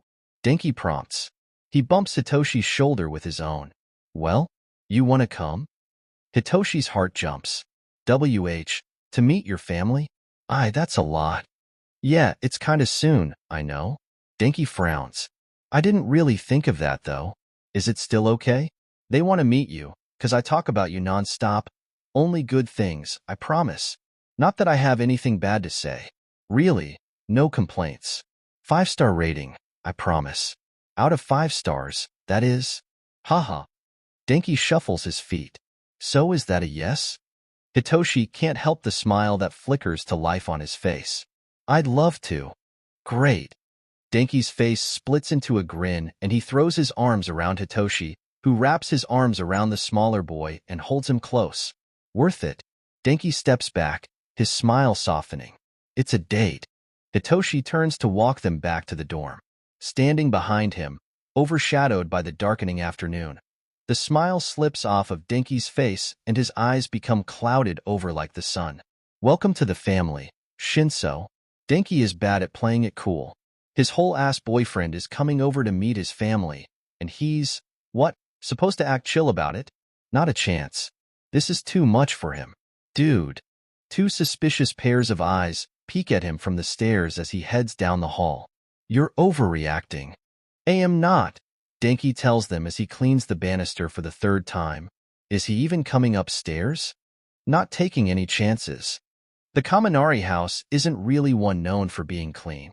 More like known for being an absolute mess at all hours of the day because of 5 children with far too much energy for their own good. If his quirk didn't make things complicated, his own neurodivergence did the trick, and Denki can't help feel guilty about both even though neither are his fault. The walls are painted in different shades of yellow, which seems to be the family's trademark color, and the walls of Denki's room are patterned to look like Pikachu. An inside joke on his dad's part, but Denki thinks he's owning up to it. He slides down the banister to the 1st floor and checks the time. 5:50. 10 minutes until Hitoshi arrives. Oh God. What should he do? Should he polish all the doorknobs? Has he scrubbed the bathroom sink enough? Oh God. Did he brush his teeth? Nothing else needs fixing, his mom says as she emerges behind him from the kitchen. You've done enough. Just relax. 𝗧𝗵𝗲 sighs and helps her carry plates to the table. I was the same when I met your grandparents for the first time. You have nothing to worry about. It's just us. We'll love him no matter what, as long as he makes you happy. She ruffles his hair and pushes him towards the kitchen. Now, actually make yourself useful and help me set the table. 𝗧𝗵𝗲 fiddles away the next 10 minutes by arranging and rearranging everyone's forks until the doorbell rings. A few moments later, there comes a hesitant knock. 𝗧𝗵𝗲 appreciates someone else who also feels the uncertainty of which is appropriate to use. He flings the door open onto a startled Hitoshi's face. Oh, hi, Hitoshi says, as if expecting someone else to open the door to 𝗧𝗵𝗲's house other than 𝗧𝗵𝗃. Hi, 𝗧𝗵𝗃 says breathlessly. Hitoshi has also gone for a mix of formal and casual, with a button-up shirt and nice jeans. They're almost matching. Same brain cell, he remarks as he lets his boyfriend inside. Always. Hitoshi slips off his shoes and sneaks a kiss on 𝗧𝗵𝗃's cheek before anyone else walks in. Oh ho, look at you, the scoundrel, 𝗧𝗵𝗃 scoffs. He reaches for Hitoshi's hand and leads him into the dining room. Who's being a scoundrel with my son? A teasing voice interrupts. Hitoshi stiffens. 𝗧𝗵𝗃 grins. Oh, Dad, I was just joking, come on. He turns to Hitoshi. He doesn't mean anything, don't worry. The tension doesn't leave Hitoshi's shoulders. The purple-haired boy nods stiffly and doesn't meet the man's eyes. 𝗧𝗵𝗃 hesitates. He's never dealt with a closed-off Hitoshi before. Come on, dinner's almost up. 𝗧𝗵𝗃's dad claps a hand on Hitoshi's shoulder, who jumps. Let's get settled in, and then I'll lay into you. 𝗧𝗵𝗃 rolls his eyes. He chatters away to Hitoshi in an attempt to soothe his nerves, and the more he talks, the more he can see Hitoshi's shoulders relax. He feels a beam of pride light up his heart. He squeezes Hitoshi's hand under the table. While his dad tells some funny story from today at work, he leans close to Hitoshi. You okay? Hitoshi blinks and doesn't look up from his plate. Fine. 𝗧𝗵𝗃 frowns, but his dad calls his name and he glances up again. So, Shinsou, what are your parents like? 𝗧𝗵𝗃's mom asks as she spoons more vegetables onto the boys' plates. I'd love to meet them. 𝗧𝗵𝗃 immediately notices something is wrong. Hitoshi stiffens and jolts straight up, like he's been electrocuted, and 𝗧𝗵𝗃 considers himself an expert on that subject. His jaw tenses and he opens his mouth slowly. 𝗧𝗵𝗃 can tell even before he speaks that what he says next is going to be a lie. They run their own independent small business. They're sort of recluses, so, he shrugs. They don't get out much. Hitoshi rubs the back of his neck. They're not exactly friendly people. No offense, but they probably have no interest in meeting you. He blinks. Sorry. 𝗧𝗵𝗃 frowns. Some of that sounded like the truth. But there's definitely something he's holding back. 𝗧𝗵𝗃 has never heard Hitoshi talk about his parents. 𝗧𝗵𝗃 yammers about his family all the time. But this just doesn't sound legit. Oh, I see. 𝗧𝗵𝗃's mom sounds disappointed. Is their business doing well? Are they raking in the dough? She grins, probably sensing, just like him, that the mood is dipping down low. Not really at the moment, no, Hitoshi confesses. Sometimes it's a struggle just to keep food on the table, but it's not too bad. He smiles to himself. They're not home a lot, though. Honestly, some nights I end up going over to Aizawa-sensei's for dinner. He mentors me outside of school as well, and he's actually a lot nicer than he seems. He doesn't really have a problem with letting me overstay my welcome. Hitoshi glances up and seems to realize he's said too much. Sorry. 𝗧𝗵𝗃's mom is frowning. She's giving 𝗧𝗵𝗃 some kind of look, but he can't read what she's trying to convey. Well, that sounds very sweet, is what she says, and shoots 𝗧𝗵𝗃 another coded look. He gives her a face that he hopes is confused enough to convey his bewilderment. How are you adapting to the hero course? 𝗧𝗵𝗃's dad asks instead, and the girls immediately pipe up. Yeah. What's it like to be a hero? I bet you're way cooler than 𝗧𝗵𝗃. All he does is charge his phone and fry the TV. Hey! 𝗧𝗵𝗃 protests, But Hitoshi laughs. Nah, he's way cooler than that. You should see him during our training. He's way smarter and more capable than people give him credit for. He's actually a really good leader. I totally trust him with my life. Hitoshi smiles as Denki is stunned into silence. He does a lot of flirting and pick-up lines and cheesy shit, but he's never really sat down and had a heart-to-heart with his own boyfriend. That little statement right now might have been the closest they've ever been to facing their own feelings. It makes Denki's heart stutter. Well, I'm glad you're getting the chance to be in the hero course, Denki's dad says. They made a mistake not putting you there in the first place, for sure. Denki goes on and on about how good of a hero you'll be. I can't imagine they thought they were doing you any good putting you in general studies. Hitoshi laughs. Well, the exam is just rigged for physical quirks, I guess. But the true qualities of a hero are the ones you'll find up here, Denki's mom says, tapping the side of her head. And if you can keep Denki in line, I'm sure rescuing civilians from imminent danger will be a cinch. Denki rolls his eyes, but Hitoshi laughs, so he can't help but smile. I think that went well, Denki confesses as Hitoshi slips his shoes on in the entryway. You do? Hitoshi's eyes are wide and desperate. They like me? Denki laughs. Well, I do, so they better. He steps closer and tilts his head up until their faces are just inches apart. Does it matter if I'm more important? Hitoshi grins. Well, this is important to me too. His eyes dart away as his face flushes. I don't want your family to not like me or anything, 'cause I really like you. Denki's mouth shapes into a silent O before closing again. Yeah, well, same. He scratches his head. Sorry, I'm not good with word stuff. Hitoshi smiles warmly. That's okay. But hey, you were a good enough flirt to help me be a little less oblivious. Really? Denki puffs his chest. I do think cheesy one-liners and pick-up lines are my greatest strong suit. Maybe not the greatest, Hitoshi says contemplatively. Oh yeah?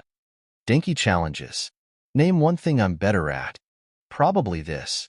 After glancing around to make sure no witnesses are in sight, Hitoshi leans forward and kisses him. Denki's mom pulls him aside to help her with the dishes after Hitoshi leaves. Before he can even open his mouth to ask her what she thought, she says, something's up with that kid. Denki blinks, immediately feeling defensive. What? He got super cagey when I brought up his parents. Her brows furrow in concern. And when he mentioned eating with his teacher because his parents don't have enough food, that doesn't sound like something parents would let their kid do if they were trying to look out for them. It sounds like a desperate last resort when no one else is taking care of you. She scrubs furiously at a lasagna pan and glances sideways at him. Has he mentioned anything to you? About his parents being neglectful, or something bad happening at home? Denki feels a sharp stab of guilt, so painful he's surprised when he glances down and sees no blood. His mom picked all that up from one conversation, when Denki supposedly prides himself on knowing Hitoshi best. Feeling defeated, he shakes his head. He's never mentioned his family to me. Denki's mom taps a soapy spatula against the counter thoughtfully.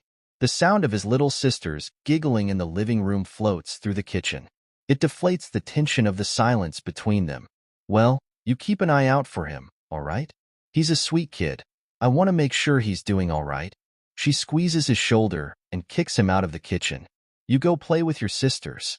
They miss you, and they're dying for attention. He grins and walks away. Denki, she calls after him. He turns. His mom glances down and fiddles with the sleeve of her sweater. If he ever mentions anything about going hungry again, you tell him he comes here. We'll take care of him if anything happens, all right? He's got a second family now. She nods in affirmation. I know he'll trust you. Denki swallows around a lump in his throat. Despite the warmth of her words, their weight fills him with a sick sense of dread.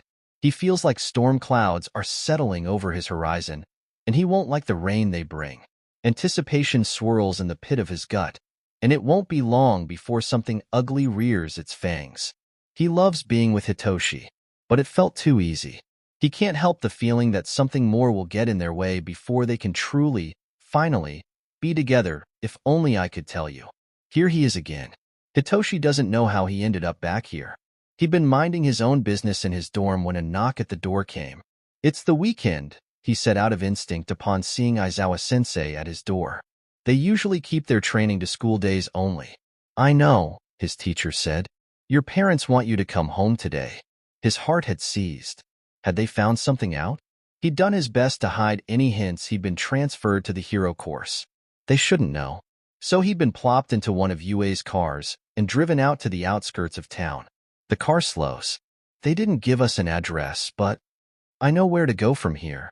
Hitoshi debates just making a run for it, ending up at Denki's house, or even just going anywhere as he climbs out of the car. But he knows that if his parents want him home, he better be home. He makes his way down the street and veers into the neighborhood area. His parents' house isn't far from Denki's, but he'd rather die than let his boyfriend come into contact with his family. He isn't stupid. He knows what that would spell for them both. It wouldn't be pretty. Hitoshi makes his way up the creaking front steps, coats of dust flocking down from the porch beams around him. He coughs and pushes the door open, left unlocked, because who would be stupid to break into a place like this? "Oh, now you come back?" His mother is waiting for him. She taps her foot, as if waiting for an answer, but he knows better than to speak. "Only once we beg you to come back? That's what we have to do to get your attention. Don't let hanging around those prissy heroes make you full of yourself," his dad says warningly from where he sits at the table. Again, Hitoshi stays silent. "This house is filthy," his mother tells him, like it's not obvious. "I want you to clean it. Then, go shopping. Stock this fridge. I bet that fancy school of yours has plenty of money, considering we have to pay them to take you. They can afford to cover our groceries." Hitoshi flushes. What does she want him to do? Steal from the school? It might not be too hard. He could probably brainwash a teacher or something, find a safe they keep in the principal's office. Then he thinks of Aizawa's persistent training, how he stayed overtime to teach Hitoshi and work with him nearly every day. He thinks of present Mick's concerned gaze and Denki's warm hand in his. He shudders. He'll clean this goddamn house, all right? He'll stock their fridge and whatever they want. But it's coming out of their pocket. He would never do anything against Yue. The house takes a while. Every corner is smudged with dust and dirt, whole cobwebs tracing the corners of each room. Thankfully, he's tall. But this would be a difficult task for someone like Mina. He smiles, imagining his friends here with him. Bakugo would gripe and complain that it's a waste of time as he pulls his weight. Mina might be the least helpful, more likely to burn the wood than wash it clean. Zero might be useful, able to reach the ceiling. Kirishima would be pretty useless. And Denki, well, Hitoshi would give just about anything just to have him here. Play Q. Empty house, neck deep. When he's done what he considers a pretty okay job, he sneaks into his parents' room and slips some bills from his mother's bag. He's done caring, at this point. Her food, she might as well pay for it. It's not like they're gonna let him eat any of it anyway. He can't remember the last time he ate a full, proper meal at this house. He pockets the change and slips out of the house. He makes his way quickly into downtown, keeping his head ducked and praying he doesn't run into anyone he knows. The last thing he needs would be anyone to see him right now. The store is 3 more blocks ahead of him. Heading his way are a group of high school kids. He turns his head, ready to ignore them, when a familiar voice drifts his way. He freezes. He knows these kids. From middle school. He dodges forward and ducks down a nearby alley. When it doesn't seem like they'll pass anytime soon, he continues down the cut-through and decides to approach the store from behind. He'll just work his way around through the alleys. Hitoshi glances over his shoulder one last time and turns around. He slams smack into someone 3 times his size. A large man leers down at him, squinting eyes sizing up the purple-haired boy. Hitoshi is immediately on his guard, glancing casually over his shoulder. He's distanced himself from the street. He's too far away for anyone else to see him or hear him. 2 other figures slip out of the alley behind him. Hitoshi fights down building panic as the sun sinks lower, the sky bleeding pink and the shadows growing longer. "What are you carrying on you, boy?" One of them sneers. "Can I help you?" He asks casually, keeping his voice surprisingly calm. He doesn't have his voice modifier with him, or his binding cloth. He's unarmed. He's practically useless. "Oh, I wouldn't worry about," the The man freezes. Hitoshi flexes his arms. The other two villains behind him shift uneasily as their large companion turns on them. "Oi, man, what are you?" The large man cuts off his companion as he takes a swing. The nimble woman leaps out of the way, but the other villain is slammed into the brick wall. Hitoshi backs farther into the alley. "Not so fast." The woman lunges for him. "Knock him out of it, whatever you did." She grabs hold of his arms and pins them behind him. "What are you talking about?" Hitoshi asks in confusion. "I mean," he seizes her mind. "It's difficult, handling two, but the third isn't moving." He feels his confidence swell. He's got this under control. Then he feels the large man stir beneath his hold. He's fighting, and Hitoshi feels a stab of panic. That's his first mistake. He needs to believe that he's in control, otherwise it'll slip away from him. The moment he starts worrying someone will break away from him, they usually do. The woman is still standing passively, but the man begins to move of his own will. Hitoshi narrows his eyes and tries to concentrate his energy on the man and woman. If he can just keep them under control, a shattering kick to his ribcage knocks him off balance. He goes careening down the alley and sprawls in a heap on the ground. The third. There was a third, and he'd completely forgotten. Immediately, his concentration breaks, and all three villains are out of his control. Shit. Now it's definitely an uneven fight. Hopefully they haven't figured out his quirk yet. "It's some kind of voice-activated mind control thing," the woman says. She grins at the third villain, a slight young man. "Perfect for you." Hitoshi opens his mouth, fully intending to ask another question, but nothing comes out. His chest seizes. He tries again, forcing sound out of his throat. He feels his vocal cords straining, but not a single sound ekes out. He tries again, any tiny little bit of sound he can make. Nothing. His quirk that needs him to use his voice has now been taken from him. The large one cracks his knuckles. Hitoshi drops into a fighting stance. Time to put all that Bakugo boot camp training to use. As the large villain takes a swing, Hitoshi ducks and slams a kick home under his arm. The man grunts, but doesn't even stumble. The other two villains leap forward, and Hitoshi grabs one of their arms and slams their bodies together. They grunt as their heads jostle together, and Hitoshi spins to block another blow from the large villain. He can't hold himself 3-on-1 for long. He needs to get back out onto the street, call a hero somehow. Really? He finds himself asking. Your first time handling real villains? It's just lowly street thugs, and you can't even handle yourself? I don't have my quirk. He wants to protest, but he knows that's no excuse. What would 𝐈𝐧𝐿 do if he was lacking his quirk? Well, first of all, this situation isn't very advantageous for those circumstances. So he just needs to spin the odds in his favor. How can he? Hitoshi spots it.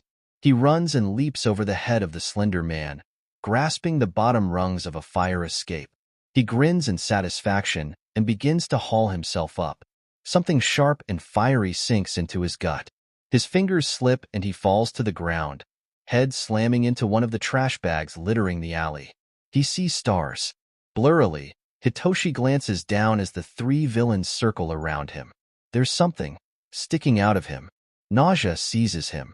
He's been stabbed. That's a knife, and they stabbed him with it. Rude, Hitoshi thinks blearily. I was just getting groceries. Little hero thinks he can take us on, the woman says sadly. Not his lucky day, I suppose. She bends down and yanks out the knife. Hitoshi gasps as a sudden rush of cold takes over his body. He could swear he was just on fire. Since when has he been freezing? This is pathetic, he thinks. Bleeding out in some alley just a few blocks from home? Absolutely not. He thinks of Bakugo, egging them on and leading them forward even when their legs had turned to jelly and their feet dragged. Somehow, miraculously, through some last bit of strength, he hauls himself to his feet. The villains have the grace to look surprised. Hitoshi staggers, blood spattering the concrete. Shouldn't there be a hero doing a patrol somewhere around here? He could swear he heard someone talking about it as he was entering this district. Oh well, even if he goes down here, it'll be on his feet. He evens his breathing, letting his chest expand slowly. It'll slow the bleeding down by just a bit. He deepens his stance, unrelenting and unflinching, unwilling to let them get to him. It's cute that you think you can do something. The young man paces forward. Brainwasher Shinso Hitoshi. I'm the perfect match for you. He holds out a hand, and Hitoshi gasps as he feels the very air pulled from his lungs. His newfound strength disappears, and he collapses back to the ground in a puddle of his own blood. How does this guy know who he is? His thoughts are slipping away from him now. The edges of his vision dim as the world blurs. He doesn't want this to be the end, he realizes. Not just because it's embarrassing or anticlimactic, but because he has yet to prove to everyone who's helped him that it wasn't in vain. He has yet to prove himself the hero he desperately wants to be. Hitoshi can't lift his head anymore. The world tilts as he slides down, just barely able to see the fuzzy outlines of the buildings and the sneers of the villains. He wishes he could have at least told Denki he loves him. If only I could tell you. Hitoshi must be hallucinating now. He knows he is, because he just saw something that shouldn't be possible. In his last few moments of life, he is imagining himself a hero coming to his rescue. But he knows it's not real, because this imaginary hero he just conjured in his mind appeared not in the mouth of the alley, not leaning down above him. This hallucinated hero of his desperate imagination just sprung up out of the very ground itself. The hero is blonde. It's the first thing he notices. Denki?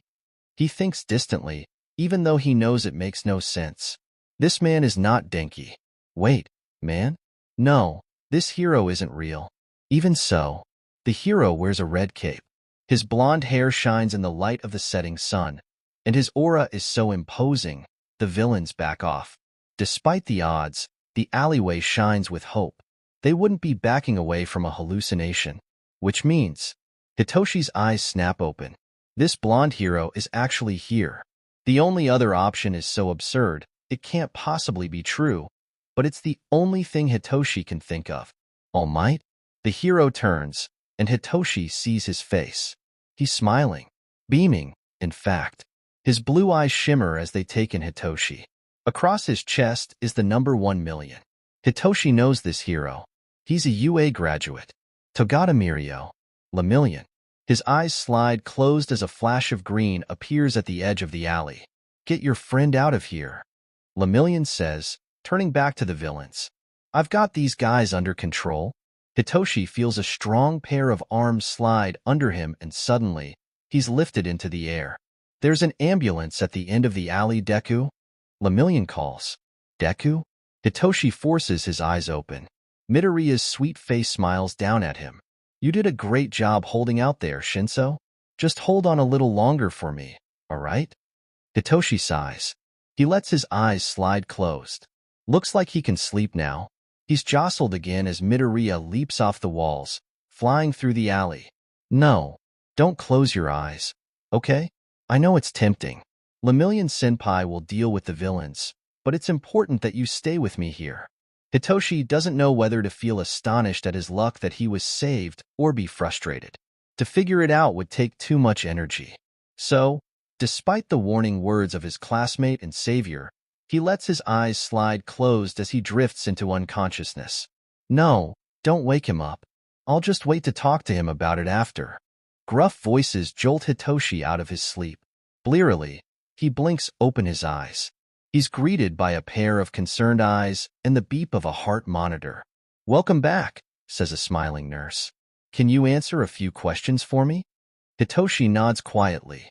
He's afraid to try and use his voice, for fear it won't come out. To stall, he studies his surroundings. He's in a hospital. He has the room all to himself, but aside from the nurse, he's got a visitor. Aizawa stands near his bed, arms crossed. Hitoshi swallows. He answers the nurse's questions as slowly as possible. He doesn't know what kind of talking to he's about to get, but he wants it delayed as long as possible. Finally, the nurse leaves. Aizawa takes a seat beside his bed. Hitoshi trains his gaze straight ahead. Are you okay? Hitoshi swallows. I don't know. Did they mess with any of my insides while I was out? I probably wouldn't notice if they swapped my large and small intestines. Aizawa smirks against his own will. Was Denki here? Just barely pried him off you. He's been camped out here for the past 2 days. refused to leave until I threatened to fail him. Hitoshi's eyes pop. 2 days. Yeah. So, welcome back. Aizawa studies him. Now, I'm not going to lecture you about trying to take on villains all by yourself, or calling for a hero. But I've got a question for you, Shinso. Hitoshi gulps. He knows what's coming. I got a call immediately upon your admittance to this hospital. I didn't think anything of it, because I'm your teacher and all. But I figured they would have called your parents first. Aizawa narrows his eyes. But they didn't, because for some reason, they aren't your emergency contact. He taps his fingers on the arm of his chair. I am. Yeah. Please don't call them. Please don't. Please don't. I worked so hard to get here. Don't let this be taken away from me, too. I couldn't bear to lose this, to lose him. I won't ask you to change it. I'm sure you had your reasons. Hitoshi exhales in relief as Aizawa stands. But I will ask you to think about what's important. There are some things that you think are better kept to yourself, but it's actually better to share them. His eyes gleam in amusement.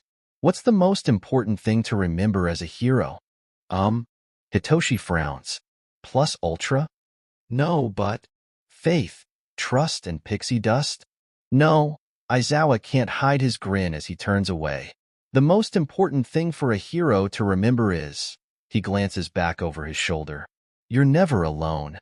Then he turns and leaves Hitoshi alone sitting in the hospital room. It seems scary what he said, like he was speaking directly to Hitoshi's heart.